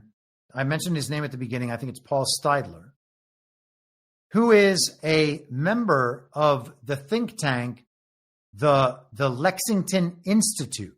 Okay. The Lexington Institute is directly funded by Lockheed Martin, Northrop Grumman, the military industrial complex. Okay. The military contractors, that is a think tank that they have set up and funded to do advocacy on their behalf. And so that is what Steidler was doing. He was, in the form of J.D. Vance, as the salesman to MAGA, pitching the tech oligarch agenda in direct opposition to Steve Bannon's populist nationalism or nationalist populism. I think he says it both ways. Okay? Isn't that interesting that the military industrial complex, as it has always been, is financing that viewpoint for the benefit of the tech oligarchs? It's almost like there's something else going on there besides them just making their honest appeals to MAGA, whom they are fully aligned with. They're not aligned with MAGA at all, okay? They are attempting to use MAGA as a skin suit. They're going to be together with MAGA for now, and then when the pro-Nazi op comes in for the full divide, when Trump becomes Hitler and we become the Nazis, well, then where do the tech oligarchs go? They're like, oh, wait a second. We were just neocons the whole time. We're not with them. Look at us. We're Jewish. We can't be with them. And then you get immediately pushed off into the same story progression that we've seen now with the Nazis throughout our lifetimes. Okay? That story wasn't always the way we were taught it. Okay? It wasn't that story. The story was not that way at the time. The story became the story over many, many, many cycles, 60 years, 80 years worth of cycles of revisions and reinterpretations. So that now the story we're all indoctrinated with has virtually no connection. It's played a game of telephone for 80 years. All right. And we're coming out on the other end of that being like, oh, yeah, sure. That's what World War II is about. No, it wasn't. They were setting up the state of Israel. Okay. The Balfour Declaration was what brought the United States into World War I. Then the United States and those same allies in World War II helped, quote unquote, defeat the Nazis in Europe as they had just moved to Israel and Argentina and America and the rest of it. Okay. The neoconservative regime never disappears, right? That's their goal, at least. Hopefully that's going to work out for the first time properly here, because we're seeing all these extended cycles of that cleaving taking place. All right. So that at some point we will be able to clearly identify that part of the enemy. And again, it's not the Jews, although it does include many people who call themselves Jews. Okay. To be very clear about that, it would be wonderful. I support anti-Zionist Jews, okay? Because I oppose Zionism. I don't oppose people having different religious beliefs. I think they're wrong and that they need to work their way all the way through that until they reach the correct one, okay? But I don't want them to be exterminated because of that, all right? What I want is for bad people to stop doing bad things, and many of those people are probably not Jewish, though they call themselves Jewish. All right. And, you know, the Khazarian thing, that's got a serious academic history to it. It's worth looking at. Arthur Kessler's, what is it called? The 13th tribe? Or the 12th? No, 13th tribe. So, you know, if those are just Khazarians who have adopted a Jewish identity to use part of that story and the religious beliefs, quote unquote, as justification for their agenda, that's an entirely different thing than being opposed to Jews. All right. Anyhow, that's those neocons. Got to be careful about those neocons. All right, let's get back. I went off track. I shouldn't have tangented so far away on that weave. That wasn't really a weave because I have a link right in front of me and I've already got the run of the story set up, but I do weave within the framework. The GOP-led Congress has until July 18th to approve more than $9 billion in cuts put forward by the Trump administration in a rescissions package. The cuts target the Corporation for Public Broadcasting, which oversees PBS and NPR, money for USAID and agencies like the U.S. Institute of Peace, which Trump aimed to dismantle via executive order signed in February. The House approved the request last month, but it's largely been on the back burner since, as Republicans, and this article has so many typos, as Republicans worked to pass Trump's big, beautiful bill, now the Senate is set to take it up. Susan Collins is opposed. Mike Rounds has expressed reservations. Okay, so you're getting the regime argument, you're getting the Trump side, and then they have to say, well, you know, some GOP senators aren't totally sold on this idea of defunding NPR and PBS and USAID.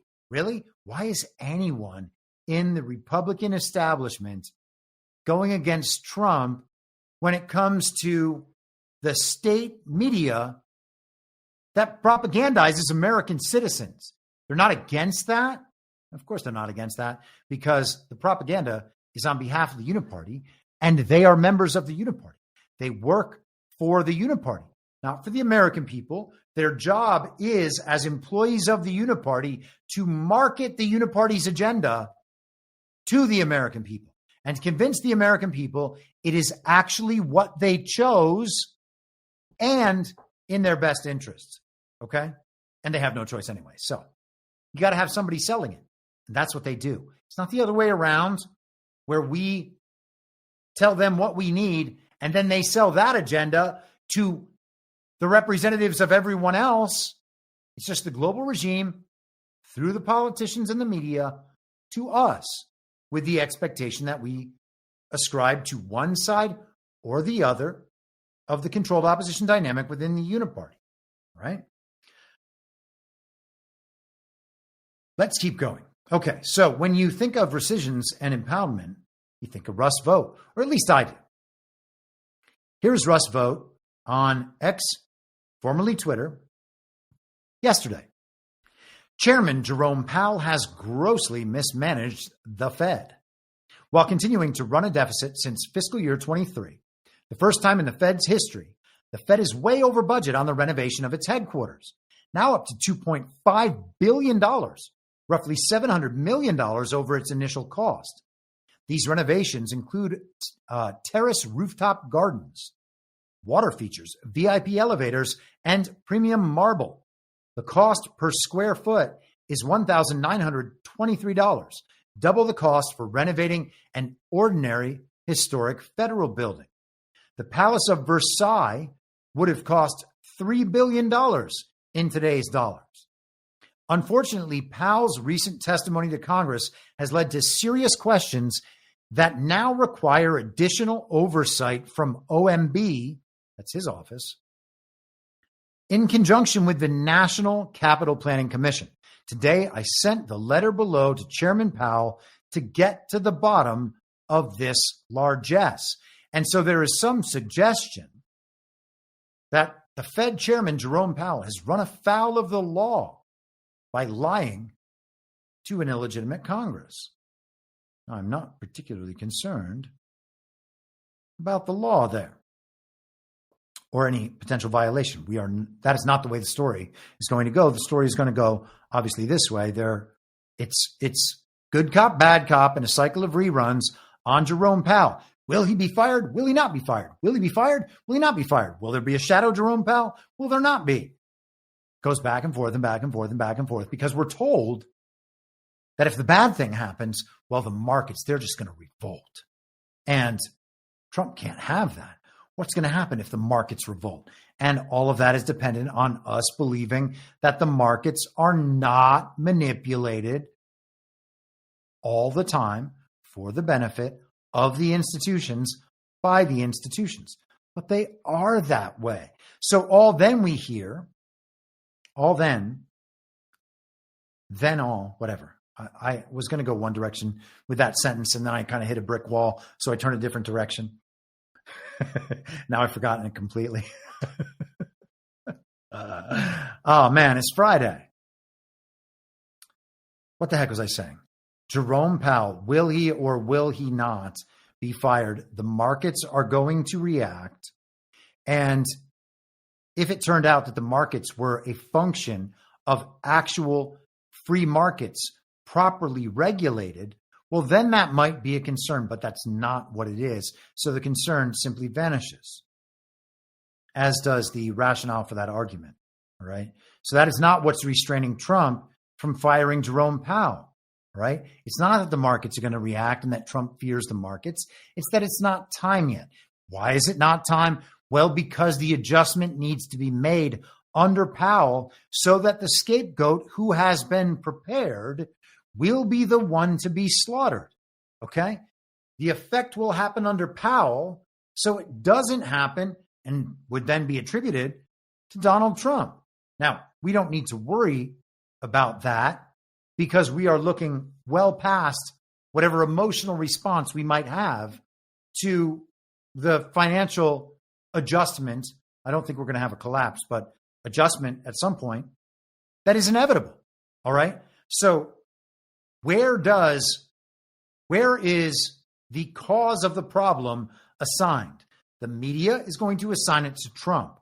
Trump will have, by that point, already assigned the guilt and responsibility to Jerome Powell and the elements of the regime. And again, that's what the info op is for.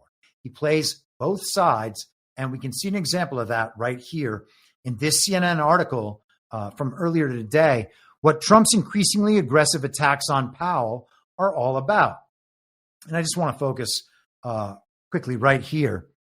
With Trump's frustration over the Fed's refusal to bow to his pressure to lower rates growing by the day, it is the most consequential step taken thus far to bring that threat to Powell's doorstep, and that being this look into Jerome Powell's activity. They say down here, Russ Vought triggered that sequence with a letter to Powell, which he posted publicly on social media, suggesting Powell may have broken the law in his stewardship of a planned renovation. Okay, so that's the escalation, the Trump side escalation against Powell. Listen to what it says here, though. It also serves as the clearest window into the expanding effort to change Powell and the Federal Open Market Committee's insistence on independence. Just 3 weeks, Trump candidly acknowledged his attempts had failed. Now, that's, again, another sentence written in a mainstream media outlet that does not make any sense. Reread your article. Phil Mattingly, constant television character on CNN. Get out of the way. Okay. Here's Trump. I call him every name in the book, trying to get him to do something. Trump said, expressing bewilderment over Powell's impervious response to his powers of persuasion. I do it every way in the book. I'm nasty. I'm nice. Nothing works. I'm bad cop. I'm good cop. And somehow Jerome Powell just won't lower those darn rates. Try being nice. Try being mean. I say bad things about Jerome Powell. I say nice things about Jerome Powell. I'm the one who appointed him, and he's definitely not doing the thing I want him to do. And no matter what I try, being mean to him or being nice to him, nothing seems to work. Does Trump have the constitutional authority to remove Jerome Powell as the Fed chair? Of course he does, because there's no such thing as independent agencies. But the Federal Reserve exists and operates outside of the purview of the constitutional form of government. It is a branch of the global regime. Now, there's been some suggestion, the most work has been done by Joe Lang on this, but that Fed will be brought back under Treasury. Just so happens that Scott Bessent is suggested as one of the potential replacements for Jerome Powell as Fed chair, which would make sense because he's already running Treasury. Just saying. There are other suggestions there as well. But if you were going to bring the Fed under Treasury, well, it makes sense then to just have the Treasury Secretary oversee the Fed. I don't know that that's what's going to happen, but there's a logic to that. And I think that that logic is sound enough to suggest that the Fed coming back under Treasury is happening, which means, therefore, it already happened in the first term. And I think that that's kind of, as far as I'm concerned, that's just a done deal. So, but Trump can be nice, Trump can be mean, Trump can be good cop, Trump can be bad cop, and he is both of them, so that the proper conversation is had in public and the public can reach some sort of consensus. And that consensus always aligns with Donald Trump, and it always eventually moves in the direction of the right position, the constitutionally oriented position, the founder-oriented position, the American maximalist position, and I would suggest, hopefully, if we do our job right, the moral position or the Christian position, or however you want to think of that. Okay, this is Donald Trump on Truth Social yesterday. Tech stocks, industrial stocks, NASDAQ hit all-time record highs. Crypto, quote, through the roof, end quote. NVIDIA is up 47% since Trump tariffs. Really? I think it was just announced yesterday that they were the world's first company with a $4 trillion valuation. USA is taking in hundreds of billions of dollars in tariffs. Country is now, quote unquote, back. A great credit. Fed should rapidly lower rates to reflect this strength. USA should be at the, quote unquote, top of the list. No inflation. And Donald Trump is saying there's no inflation based on the tariffs. That seems to be the case. We were told inflation was going to be out of control. Prices were going to be out of control. Everything would be terrible if we had these tariffs. Moms couldn't get strollers or diapers or whatever. It's going to hurt the babies. Anyway. Wait a second here. Never mind. There was an unbelievable AI video on 9/11 that came out last night, by the way. Maybe I'll play it at some point. One more quote, though, from Trump on Truth Social about the Fed chairman, Jerome Powell, with whom he is playing good cop and bad cop at the same time. We're getting the bad cop face primarily. Too late. That's Jerome Powell, quote unquote, too late. That's his name. Too late, Jerome Powell. So when Powell does the thing, what is Trump going to call it? Too late. Whose responsibility will the problem then become? Understanding that it was Jerome Powell who waited too long to do the thing that he's going to do eventually? It's Jerome Powell's fault and problem.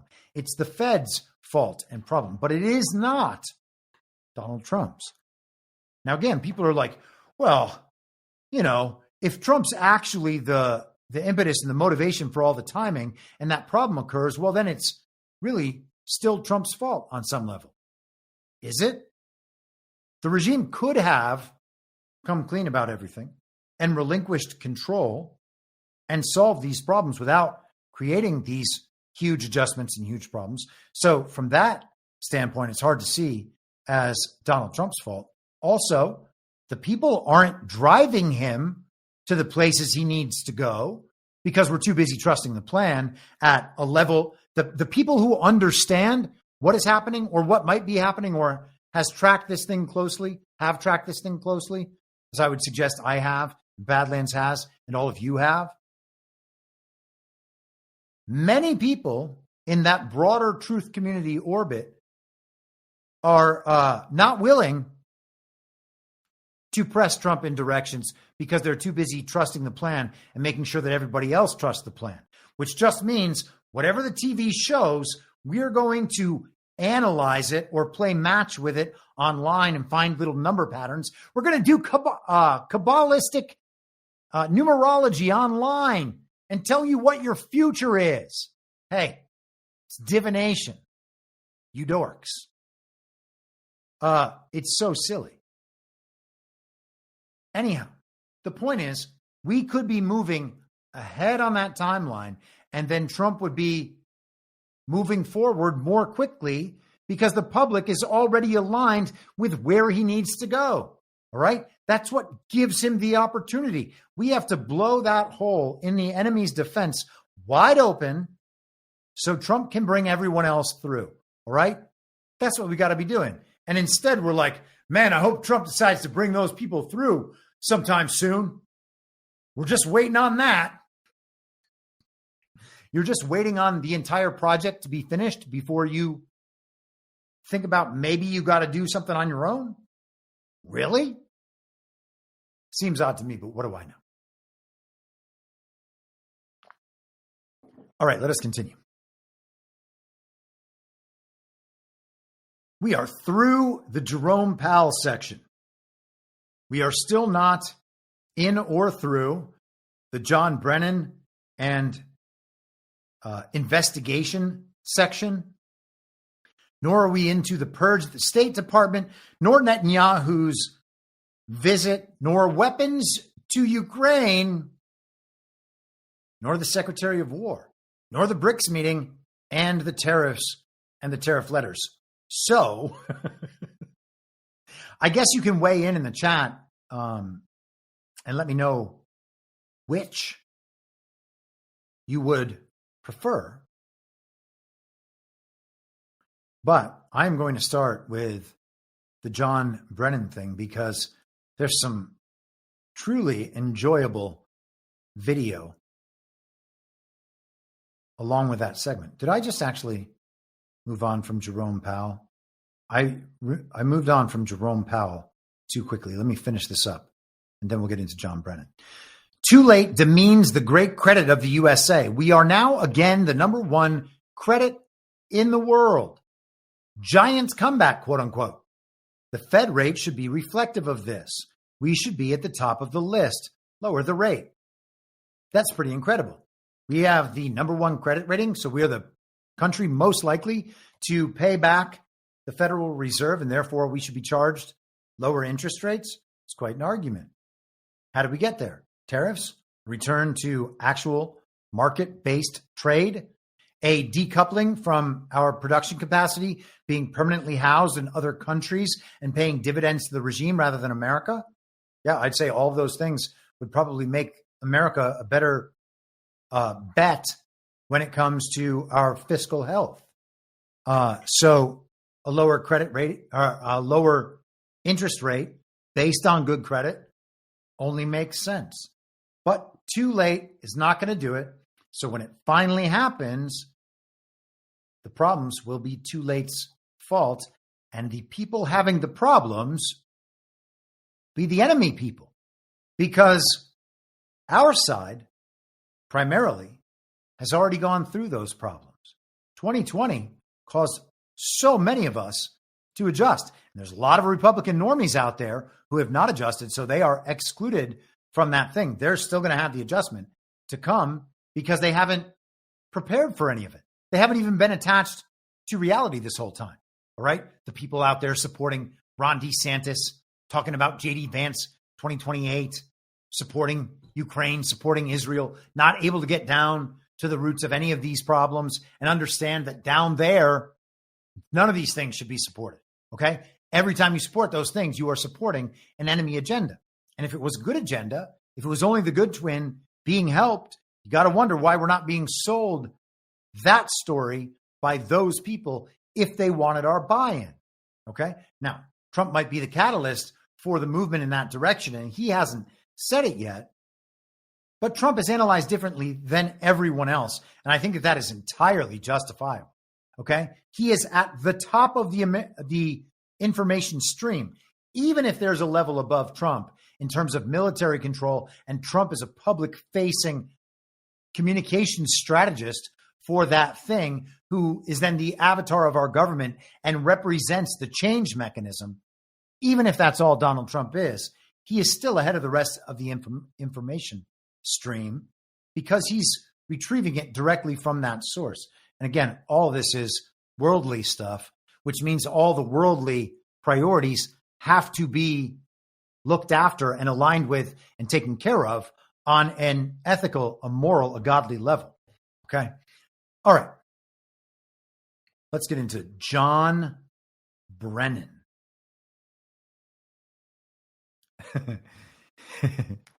Beth said the numbers stuff is weird. Yes, the numbers stuff is weird. I get that numbers are a way to play match online. That doesn't mean that every time there is a match, there is some great meaning to be taken away.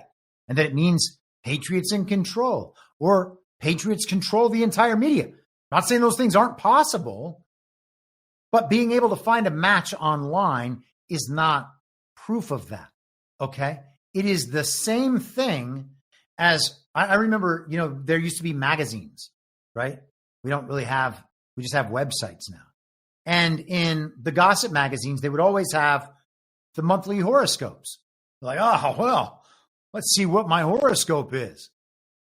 No matter what your horoscope says, you can match that horoscope to your life. Okay? It's just a matter of perspective, right?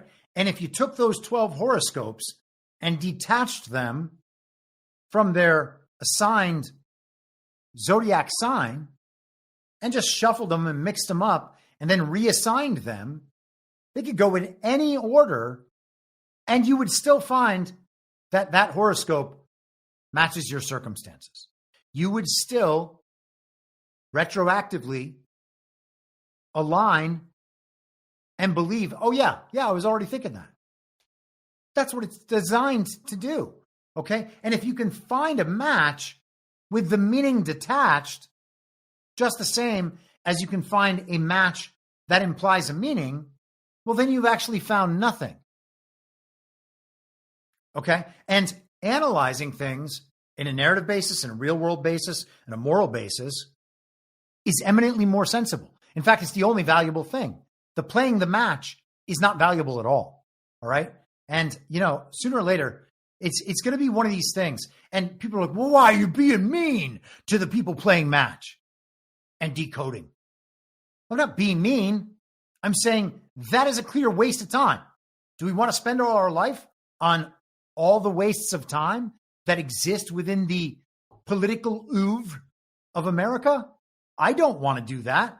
That's why I don't spend time chasing every rabbit hole that they form in some ridiculous info op story that people pay attention to for a day or 2 days. They waste all their time on it for 3 days and then never think about that issue ever again because it wasn't important to begin with.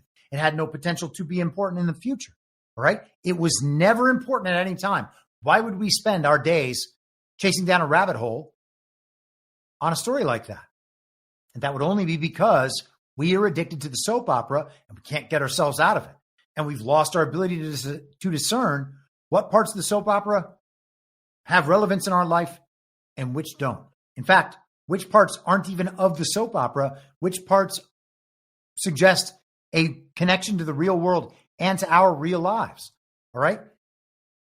If we are still at the first level people had achieved in late 2017, and it's mid 2025, something's gone wrong.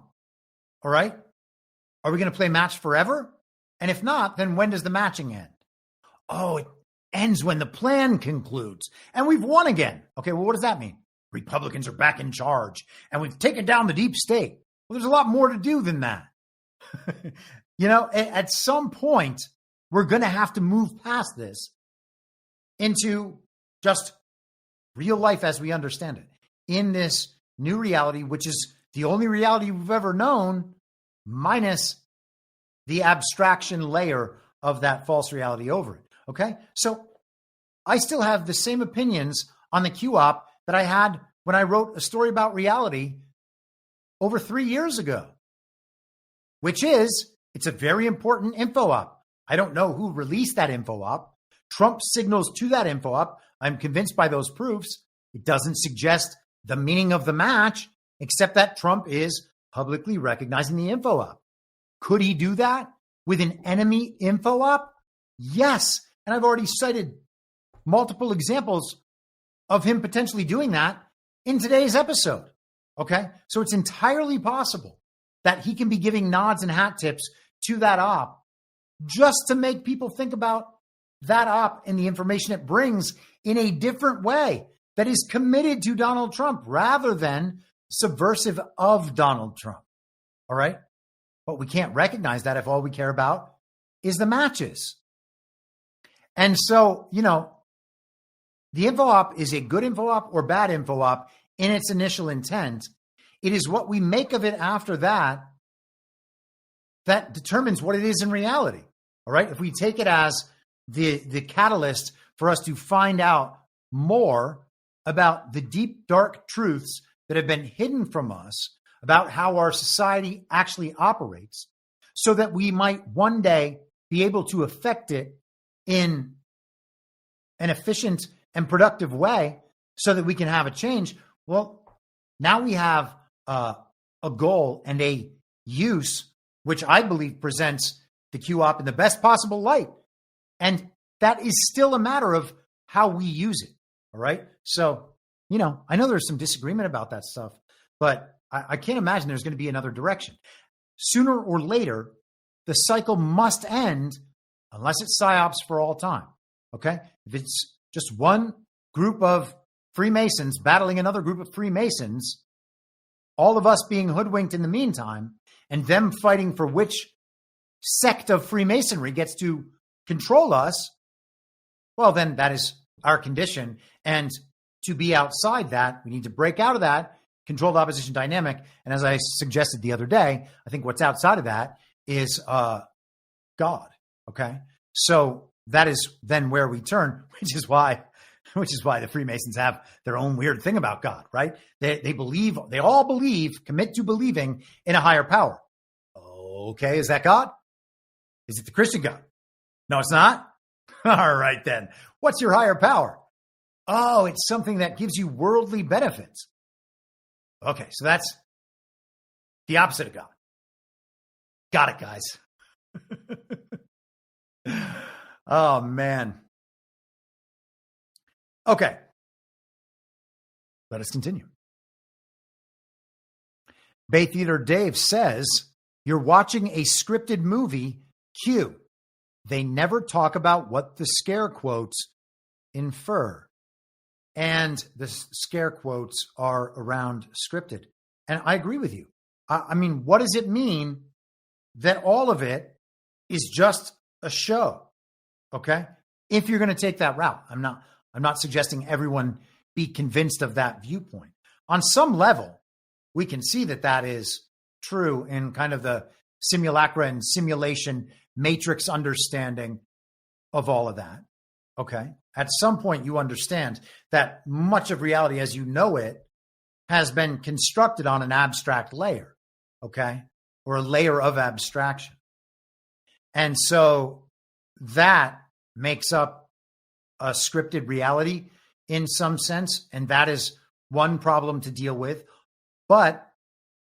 And so we know that that's a real thing that is operative in the world, and you can argue about the extent of it at least.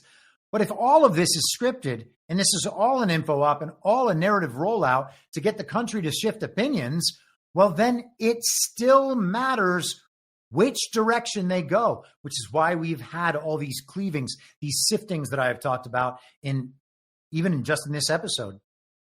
Democrats initially, okay, we know that's not right. The neocons and the Republican establishment, we have different paths to knowing that those aren't right. And then the final alignment, this tech bro thing, we have a path to knowing that that's not right. And there may be other tiny subgroups without a lot of power that need to be cleaved at a later stage past tech. But I don't know which ones those would be immediately, although it could be. I mean, the Israel thing kind of already does it. The neocon thing already kind of does it. But it could be some of the evangelical thing and the fact that many of them have not awakened yet. And I mean mainstream evangelical churchgoers, mainstream American Jewish Christianity, Judeo-Christianity, as they call it, they call it that for a reason, in the United States. It is its own refutation and inversion of Christianity, pitched from power, heavily incentivized, which is why all of them are so rich, and preaching a prosperity gospel to focus their own congregations on the worldly. Okay. It's not hard to see how these things got here. What's hard is distinguishing the good twin and evil twin aspect, because the inversion is meant to look exactly the same and be indistinguishable from the genuine article. And so we have to revert. All right. And at some point, it's got to end, or it's just stories forever. Okay. Yeah. Bay Theater Dave says again, if it was actually scripted as they claim, there would be no quotes around scripted. Yeah, that's right. Okay. I guess we're going to be forced by the clock to miss out on so much of this. It was a funny past few days, particularly with the Trump tariffs and the Bolsonaro and Lula thing. He called out Lula da Silva, Brazil's Joe Biden, for election fraud and violations of free speech. Lula is a fake president down there. He is now going to be apparently publicly dismantled by Donald Trump over time. And couldn't happen to a better guy. Now, maybe Lula is just a stand-in and a prop and an actor and a clone or whatever you want to say about Joe Biden. Okay, I get it. The parallel is entirely possible. I'm not certain that it matters here. I think that we can encompass and kind of get a grip on all the aspects of that reality, assuming that to be true, without engaging the topic or coming to a conclusion on it. And so then we don't need to commit ourselves to any viewpoint on whether or not Joe Biden is a clone or a double or a video creation that is merely transmitted to us, or that he's the real Joe Biden with a lot of facial surgery, a lot of head surgery generally. All right. Well,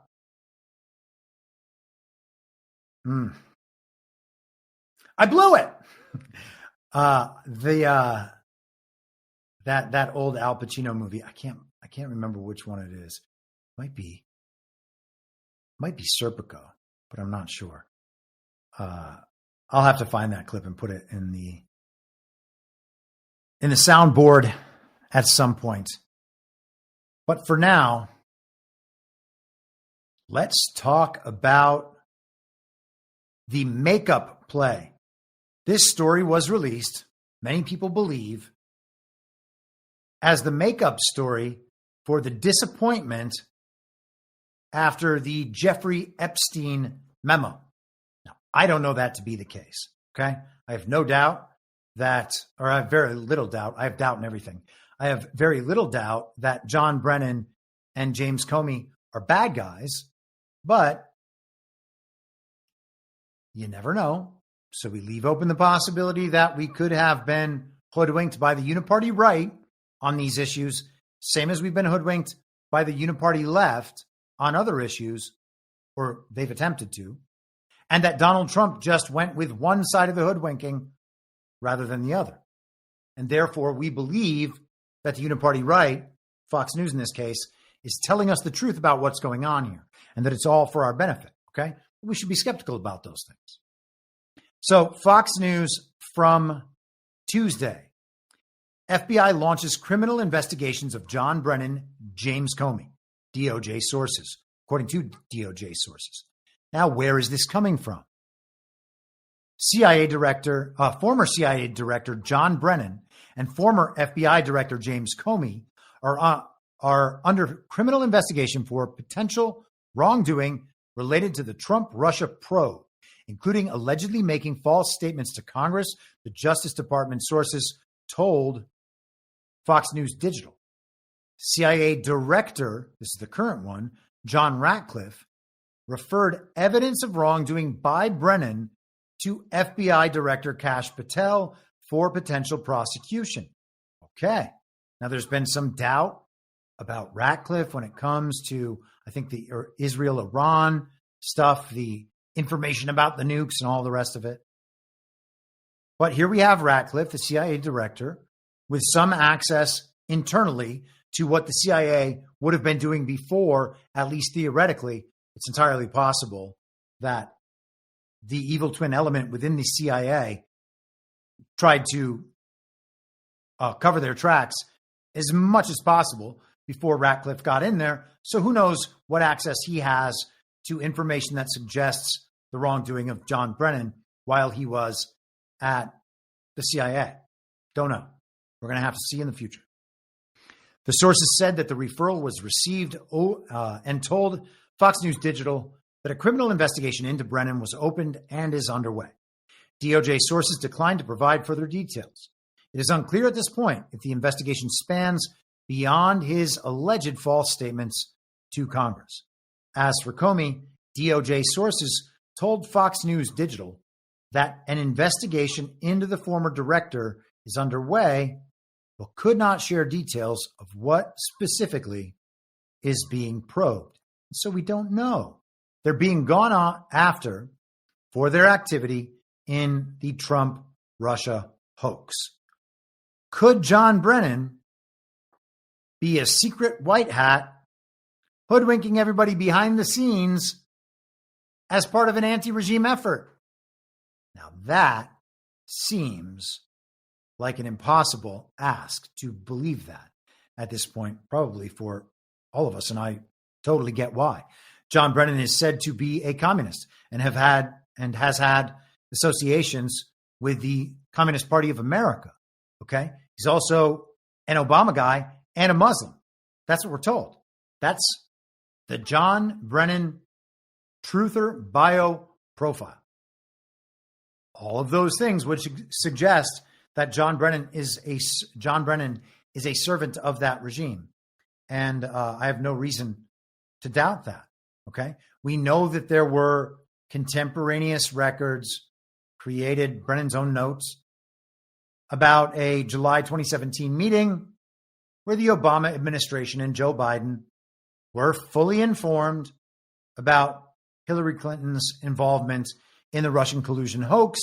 And the Obama administration did not alert the American public to the existence of that plot to subvert and undermine the Trump campaign and then the transition process and then the first Trump administration.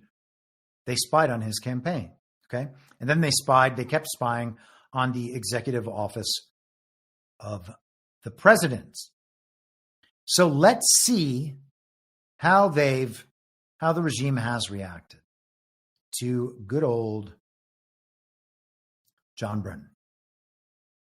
Here is Brennan himself. Testified in front of many, many congressional committees in the House and the Senate over the years. And I continue to explain exactly what we did during this process, why we tried to make sure we stayed true to our intelligence responsibilities and that we were not going to do anything at all to try to interfere in that election. And again, it was a challenging time, but also one I think that the people who actually worked this, both in terms of trying to collect intelligence prior to the election and then the ones who put together the intelligence community assessment, they really, I think, showed the best of what the intelligence community and what CIA is made of. So again, I am clueless about what it is exactly that they may be investigating me for. Yeah, I mean, the guy is just as innocent as can be. He is a hardcore American patriot. He cannot believe that they would ever be doing this. He's totally clueless about it. But to be honest, he seems fairly calm. Let us continue. This is also John Brennan. Keep thinking, okay, this is the authoritarian playbook. We've seen this play out so many times, and unfortunately, I think we're seeing it play out. And a number of academics and writers have pointed out, and Carl Schmitt, who was a German jurist, political philosopher, and writer in the 1930s, his thesis, which Nazi Germany basically took up, was don't worry about doing something that is ethical or principled or good or right. Do whatever you can to win, vanquish your adversaries, vanquish your enemies. And unfortunately, we have seen that happening overseas. We've seen it in Viktor Orban in Hungary. We've seen it with Vladimir Putin. We see it in China, other places. We see it also in terms of, some of the foreign policies that are being implemented, including, in the Middle East right now. So I really am very worried that what we're seeing now in this chapter of American history is a sad deterioration of, I think, the respect for the rule of law and for our system of government. And if a president of the United States is willing to weaponize intelligence and justice and, law enforcement investigators, and the people who head up these departments and agencies are willing to bow to it, we really are in deep, deep trouble, which was why I think so many people are worried about the direction this country is taking. So the authoritarian playbook, Donald Trump is using the authoritarian playbook to go after his political enemies using all the tools of government. And it's exactly like what happened in Nazi Germany. So saith John Brennan, okay? The guy who actually supports the same global regime is saying that Donald Trump is the Nazi. And again, the authoritarian playbook. What is their playbook? Okay. And again, we got to talk about who they call authoritarian. He's citing Viktor Orban and Vladimir Putin. Do you prefer Viktor Orban and Vladimir Putin or Keir Starmer, Emmanuel Macron, Ursula von der Leyen, Kamala, and Peter Thiel? I'll take Orban and Putin, please. Okay. And so the authoritarian playbook, all of this is ridiculous. But what we're talking about here is a total inversion within the false reality. They have the true identity. They combine with another group. They push that identity onto the other group. And then they go the opposite direction, saying that, you know, they had some common interests with that other group, but on the really important stuff, they were actually never aligned. So you see, that group hates people like us. They were just using us. We weren't using them. We didn't transfer our identity onto them. They were using us, and we finally understood what they morally represented, and so we left. That's the World War II story he's referring to. Of course, it just happened in the opposite direction. Here is another Russia hoaxer, Andrew Weissman. Also notable, if you're thinking about sort of what's going on, there is normally a 5-year statute of limitations to bring a criminal case. You know, my first reaction to this was, excuse me? I mean, not only is there nothing I know that would suggest there should be a criminal investigation, but of course, as you noted, you know, we don't obviously know everything that would be within the department. So giving them the benefit of the doubt, I don't think they deserve it. But let's say we do that. It's still totally unclear how they're going to have a criminal investigation if what they're looking at is something that happened in 2016. That is not something within a 5-year statute of limitations. I don't do math publicly, but even I can do that math. Statute of limitations. An abstraction within an abstraction. A law that exists only in their system. And Andrew Weissman is suggesting that maybe that should trump treason. Sorry, Andrew Weissman. I think Polymath pointed this out yesterday in the Telegram chat, but the statute of limitations on treason is meaningless. There is no statute of limitations for treason. And in the real world, once the legalistic abstraction is removed, statute of limitations. You don't get to call Ollie Oxen free on treason. It's crazy. Polymathanon also says in the chat right now, I find it odd that Comey and Brennan are called out, but not James Clapper. And I am right on board with you on that one. And I guess you got Michael Hayden in that group as well, if memory serves. So, yeah, I think that you're exactly right. I guess we're going to see. And, you know, again, InfoOp, always got to explore the possibility of an InfoOp and what that InfoOp could be designed to do and who it's being run by. Just got to walk through every possible perspective on that. Anytime an issue comes up, that's where we are. I wish it wasn't like that, but imagine a scenario in the real world where you could make important decisions without considering all the possible outcomes, right? You would end up making an extraordinary number of bad decisions. And then eventually it would cause a bad life unless you were so safe, so secure, so privileged. If all the corners were covered so you never bumped your widow head, then maybe you could make wrong decisions all the way through your life and not have to pay a price for it. Otherwise, you would pay a price for it. Therefore, it makes sense to consider all the possible options. Now, our political alignment. We just think that these are, soap opera episodes that we're talking about during the day. We're arguing with our liberal friends or whatever it is. And so it doesn't really matter. But if we're trying to figure out these issues for real, then it does matter. And we actually do have to engage the same decision-making process before determining what's the right way. What is our right stance in relation to this given issue? Let us go on to Mark Elias, one of the all-time worsts. But here he is in pure panic. And this one's like 3 minutes long. The other one's 2.5, so a little bit on the long side, but I think worth it. Mark Elias, where are we? And by the way, worth noting that it's always Nicole Wallace or some other MSNBC television host, because MSNBC is the home of many of these places, and CNN is another one of those homes. But these are lawyers arguing as defense attorneys for the criminals in the court of public opinion. All right. This is not a courtroom drama, although that's exactly what it is. The argument is being made to us to generate our collective belief on behalf of these criminals on MSNBC. After crossing into this, feels like new territory. Yeah, look, we're in a place in which we are watching Donald Trump weaponize the Department of Justice against his political enemies. This is not the first, by the way. He has indicted a congresswoman from New Jersey. He actually arrested the mayor of Newark, although then those charges got dropped. They threw to the ground a U.S. Senator, Alex Padilla, in California for trying to ask a question.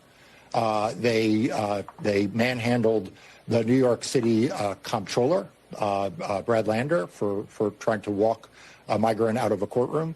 So we have watched this step after step. And by the way, I could keep. For trying to walk a migrant out of a courtroom? What is he talking about?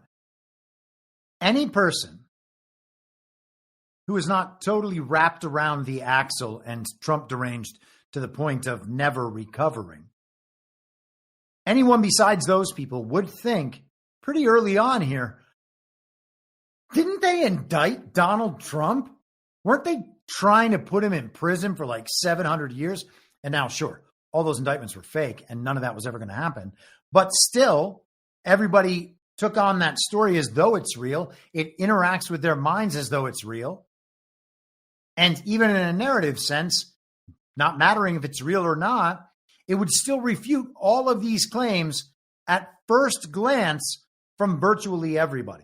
Going on and on. I mean, you have Donald Trump going to the Department of Justice and calling me a communist and other things. The executive orders targeting me and other lawyers. The executive orders targeting law firms that we were affiliated with. The criminal, the executive directives for. Worth remembering that Mark Elias was at Perkins Coie during the Trump-Russia collusion incident. Hillary Clinton was contracted with them. The campaign was. Investigations of Chris Krebs, right? You have covered this so exemplary, Nicole. You have helped catalog this. But we are quickly going to a place in which Donald Trump is doing this and it is being normalized. And so I wrote something for Democracy Docket 5-6 months ago that you and I talked about at the time, which is we predicted, you and I and others, that we were going to get to this moment. And the question is, Okay, so they're going to get to this moment. I'm going to rewind that for just because I want to go back to something a few seconds earlier. The normalization. They're attempting to normalize this. Okay. Again, the fake and illegitimate Biden administration, fake and illegitimate as though it may be, already normalized that. Okay. And what does it mean to normalize something? Well, that means that the public consciousness shifts relative to the thing they used to get really upset about. And now they don't get upset about it anymore because it's been normalized. Now it is the normal thing, so therefore not worth getting upset about. He is literally talking about losing a narrative battle. docket 5-6 months ago that you and I talked about at the time, which is we predicted, you and I and others, that we were going to get to this moment. And the question is, what do we do? And the question of what we do is multifaceted. The first question is, what do we do? Do we retreat and hide in the corner? So I'm on TV today, not hiding in the corner. I'm not retreating. I'm saying I'm going to stand up and fight, and Donald Trump won't intimidate me by going back to this 2016 stuff. And that's one thing. But the other thing we've talked about is, what do large institutions do? You know, what do civil society groups do? What does the media do? And I am imploring, like, honestly, I'm just imploring the media, do not report this as a legitimate investigation. Do not report this as they're opening a investigation into John Brennan. We will see where it goes. He sounds like me 3 years ago or 2 years ago talking about the Trump indictments. Don't report this as though it's serious and real. And I never did, thank goodness. And I think that paid off in spades. People got very upset about that, including people who were, you know, relatively involved with us, let's say, in the quote unquote truth movement. All right. They all wanted to take the Trump indictments very, very seriously, despite them being fake. Donald Trump, you might remember there was a clip from one of our GART events. I think it was in Dallas, although it may have been in Irvine or something. But I talked about how Trump was so indicted. He was going to college football games, stopping by fraternity houses, flipping burgers, throwing footballs with the frat guys, but so indicted, flying around on his like private super plane guarded by the military, but also so indicted and about to go to jail. And they said, I wasn't serious. Oh, that guy's not serious. You know who's not serious? Y'all, okay? You think the shit is real. That takes you out of the realm of the serious, right? You got to get the real and fake thing correct first. And I'm not saying I nail it every single time, okay? We're all going to get hoodwinked sometimes. The thing's a lot more complicated. Every time I think I am approaching the greatest level of its complication, there are more levels, okay?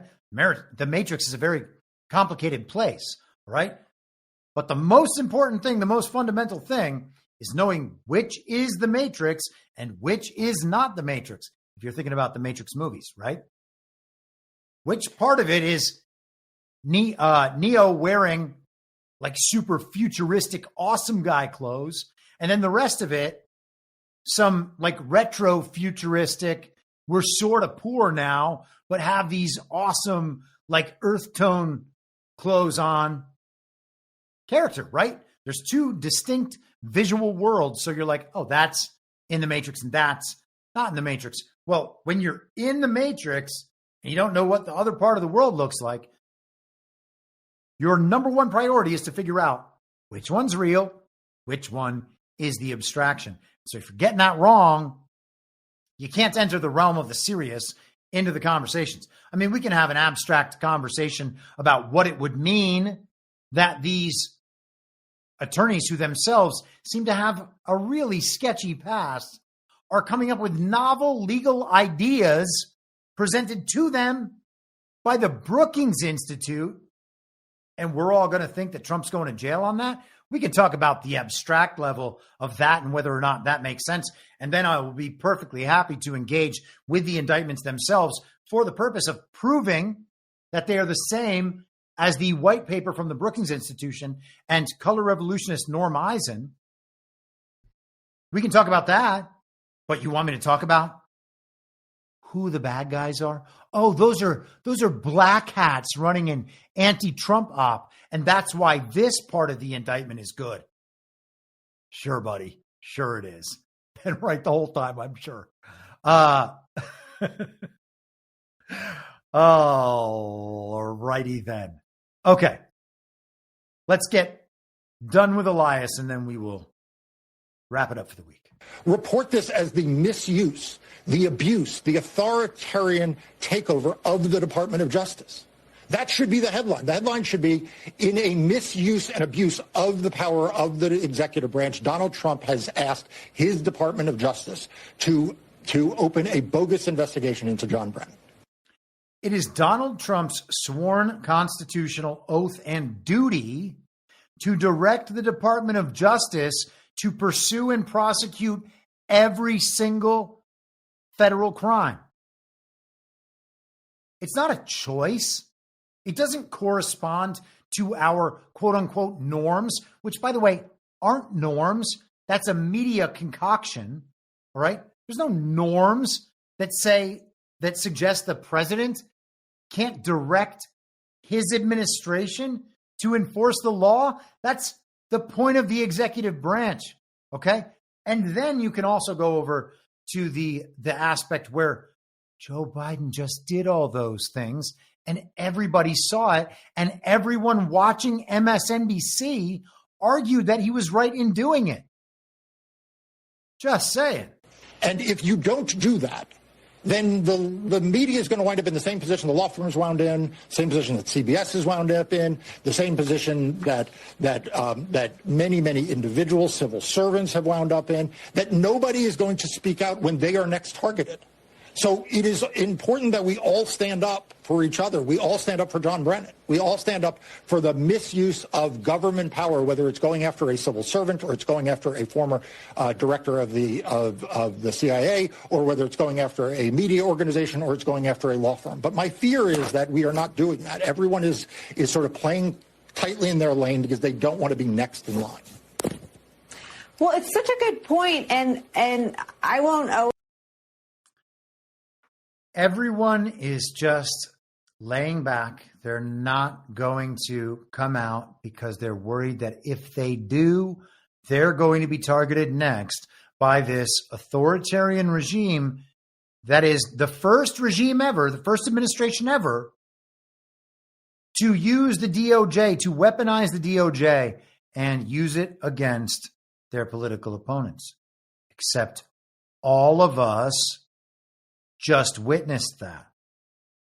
If we hadn't witnessed that, would Trump be able to do all this, avoiding the Hitler playbook? I would suggest to you the answer is no. Okay? So that means we had to see that period for this purpose. And why did we have to see that period for this purpose? Because we were not able to get there ourselves collectively so that society would remain stable if we did the thing that must be done. That is entirely our responsibility to move forward. Okay? It's not going to get done because the TV has told us, oh, now these criminals have been punished. Got to get there ourselves, right? And by the way, getting there yourself is the only way that it is valuable and doesn't stand a chance to destroy your life. All right. That's why we have to be honest with ourselves and open to changing with the humility that we know we're getting a lot of things wrong, no matter how right we think we are. And that includes me, by the way. Okay. I got things wrong my entire life. All right. And I still get things wrong. We all get things wrong. All right. But we have to step back far enough to understand that it is still happening now, question all of our priors and be willing to reassess and move to that new place so that we can speed ahead. And by the way, when I say speed ahead, I mean, we're still behind real time. We're trying to catch up to real time. So no matter how ahead we think we are, we're still behind, right? That's just the reality of the world. We're not going to know as much, and people of greater positions of access and power, we're not going to know as much as an amalgamation of all the information sources like an AI would. And then, of course, ultimately, we're not going to know as much as God. We are not omniscient, okay? We have very limited knowledge that we know even in the worldly human realm is levels below where the best knowledge is. And that is unavoidable. So we are always going to be behind the timeline, but we are speeding ahead to catch up, not to conquer our peers, although doing better in the real world relative to the people who didn't move forward is an inevitability. It's not the reason you do that, okay? You do it because it's right, because it represents the truth, because it is wise for yourself, your family, your community. The competition, the advantage in the competition, to the extent a competition exists, is a byproduct and not the point. If it becomes the point, well, then you've missed something critical. One more Elias clip, and then we will get into the wrap-up portion. Caution, care, and integrity. Mark Elias. Oh, I'm sorry. Yes. And look, if you want to know why so many Democrats for so long have gotten so angry about all of this, it's because in 2016, the Russian Federation hacked into the Democratic National Committee server. It is because Hillary Clinton was vilified by Russia. It is because Donald Trump took to a stage and asked for Russia to do his bidding. And then what happened after that is Donald Trump became president, and he appointed John Durham. He appointed Bill Barr, who chose John Durham to facilitate a legitimization that was Donald Trump's fever dream, that somehow Russia did not intervene in the 2016 election to help him. And John Durham then got special counsel protection on the way out as the Trump administration came to an end. On the way out the door, he got special counsel protection, and he brought 3 cases, Nicole. One of them was the low-level plea that you mentioned by a low-level person. The other 2 were acquittals. John Durham brought 2 nonsense cases that juries threw out of court. Then he wrote a fantastical report. Still got the evidence on the record, though. And that might be what Mark Elias is most upset about. Rico Grande is coming. To try to make something, anything, out of a bunch of nothing. Because the fact is, it was Hillary Clinton and the Democrats who had been the victims, not Donald Trump. And so Donald Trump is now back in office. And the same people who are peddling the same nonsense, who are once again trying to make Donald Trump the victim of something that was actually Donald Trump encouraging the Russians from the stage to release hacked emails, are now once again leaking and suggesting and otherwise saying maybe now it's not this person, it's now John Brennan, when the fact remains the Russian Federation wanted Donald Trump to win in 2016. Donald Trump gleefully took advantage of that fact, and ever since has been peddling this misinformation, these lies, and having his minions open this investigation and that investigation, one after another, that ultimately either conclude that what he is saying is not true, or that end, as John Durham's did, in failure and efforts to prove cases that never existed. Well, all I can say to Mark Elias is good luck with that, Comey. I don't think it's going to work out very well for you. He did not make the case there. All of that is dependent on the American public still believing that Donald Trump colluded with Russia to steal the 2016 election, as though he wouldn't have won otherwise. He's won 3 elections. He's gotten more popular for 10 straight years, while every system of power in the world has attacked him and attacked his supporters and incentivized everything in a direction that opposes Donald Trump and Donald Trump's supporters. So I don't think that Mark Elias is doing well, and I don't imagine that he will be doing well, unless, of course, he's a secret white hat. And then what can we do about any of it? Now, as I said, I'm not going to get to some of these other issues. Before we finish, I want to just check on this really quickly. I also do want to say, to point out this is another one of the good cop, bad cop scenarios I had set up. In the same week, we get a story about the Pentagon no longer sending any more weapons to Ukraine, and then Trump coming back the other way and saying, no, wait, we are going to send more weapons to Ukraine. Now, I talked with Gordon about this a little bit this morning, and there's a good twin, evil twin issue in Ukraine, especially in the eastern portion of Ukraine, where the quote-unquote war has been fought. There was an ethnic civil war, I should say, in Ukraine that started a decade ago.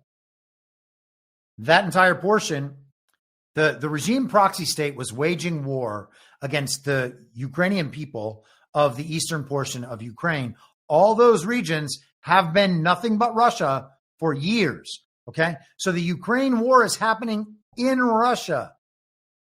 It just is. And there are Ukrainians there who would be on the anti-regime side. So are they being armed by the Trump administration? It's entirely possible.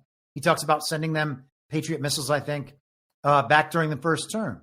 Okay. So who's he? Which Ukrainians? He's arming Ukraine. Which Ukrainians? Right? That is a question that absolutely must be asked. But either way, the public's getting both sides of that conversation, which makes it so that one side can finally win. That no one in the public, widespread, wants Ukraine to be supported by America. Doesn't matter, good twin, evil twin at that point. Russia is not a threat. We have no business involving ourselves in that war. We don't want our resources being spent on that war, our finances going to that war, our military industrial complex facilitating that war. We don't want any of it. All right? None of the justifications matter. The conversation has been hashed out in public. The American public has reached a position in the collective consciousness, and this is how we will go forward. And I think that we're going to continue seeing that sort of good cop, bad cop on all of these issues. He does it with trade. He does it again and again and again. Two more things. So I pulled up, I dropped this poll on Truth Social and on Telegram yesterday, and I pulled up the Truth Social version. I really should have pulled up the Telegram version because it had so many more votes. Let me see if I can grab this. Yes, perfect. So I asked initially, are we and have we been under military government? 1,111 votes. 87% said yes, we are now or have been under military government. 87% of people already believe we're under military government. And by the way, if devolution is correct, it would suggest that there is a military government element to all of that scenario, which is something John and I have discussed at some length over the last couple of years here and there. I followed that poll up with another and said, if yes, you believe we've been under military government, for how long have we been under military government? I said the options were since November 2024, since December/January of 2020. What I should have said is December of 2020, January of 2021, since April Fool's Day of 2020, which was the chart that Donald Trump always points to, the escalator ride of 2015, since 9/11, since JFK, since the Civil War, or even longer. And the number one response was the devolution period, which I guess can be expected based on the crowd,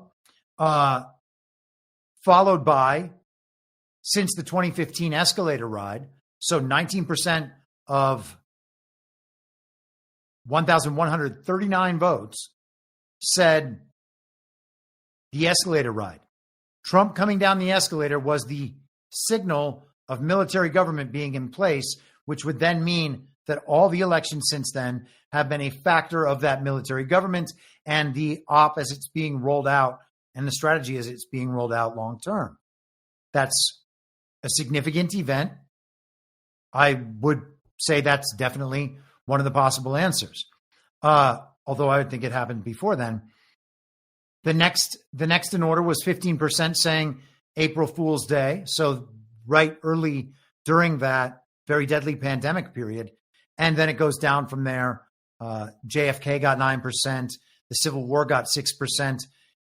That was the last option on the Truth Social poll. And then on Telegram, I suggested even longer.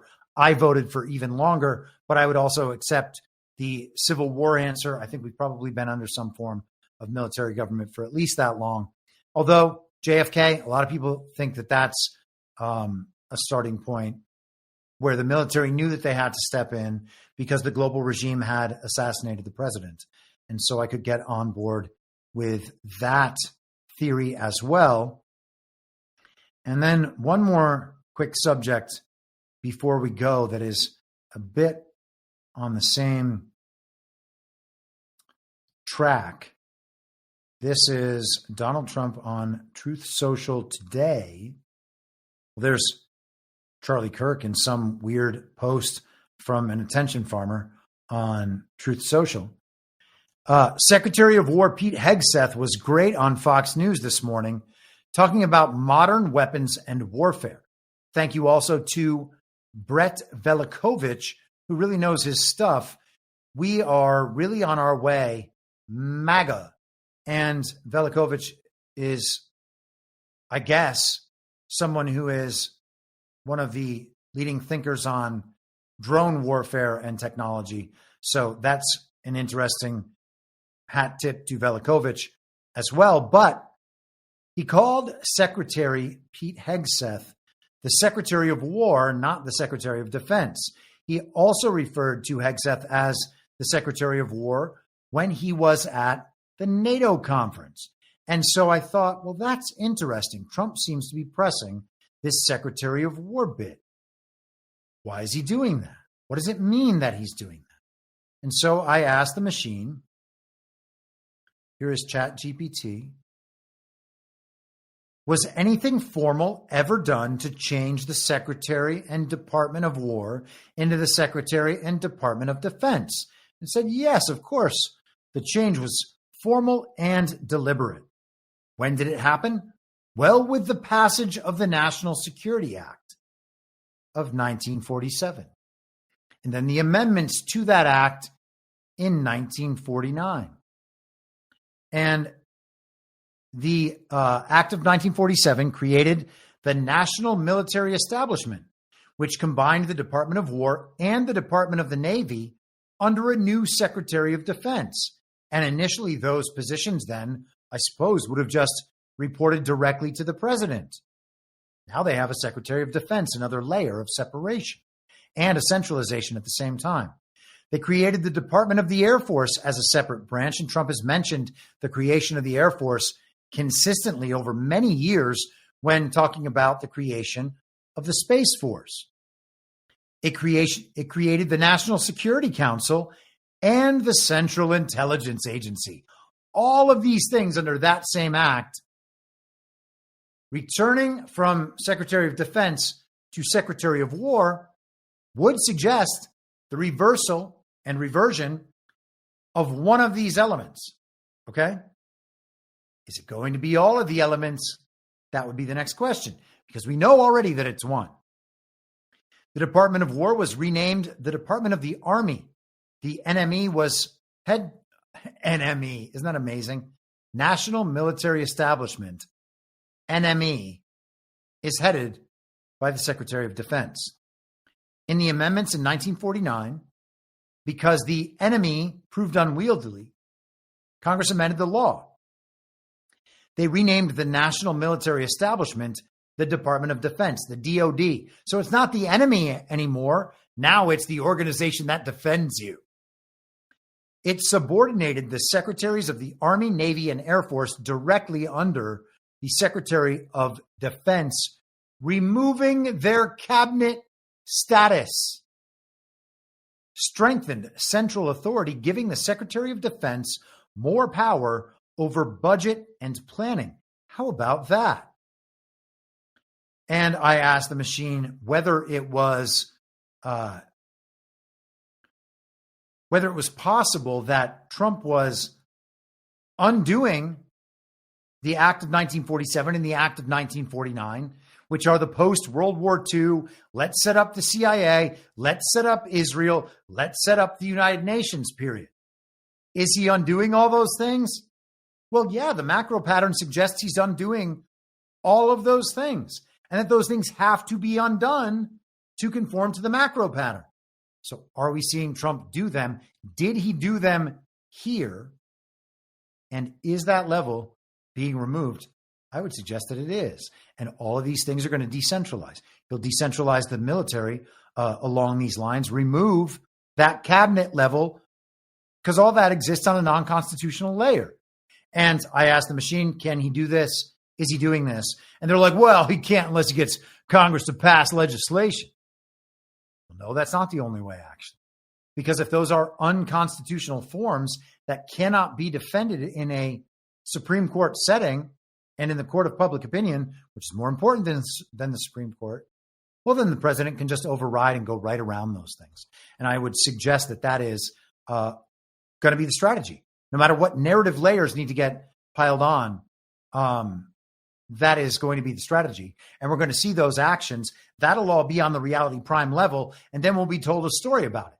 And the story will be annoying. And the only reason for the story will be because people engaged with the reality prime level are unwilling to suggest that the story is a confection itself, because that would mean that Trump is lying to them. And beyond anything else, they have to trust Trump. They have to trust Q. They can't question any of these things. They can't move ahead. Otherwise, they might stop the plan, even though nothing can stop what's coming.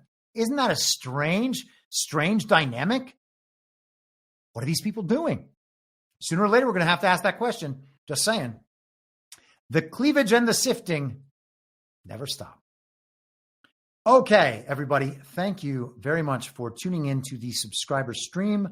I will be replaying this on Sunday afternoon in case you want to watch it again and participate in the conversation in the chat over there on Rumble. Okay, so it's going to go out on Rumble. It's going to go out on YouTube and Getter and Telegram, etc. Right?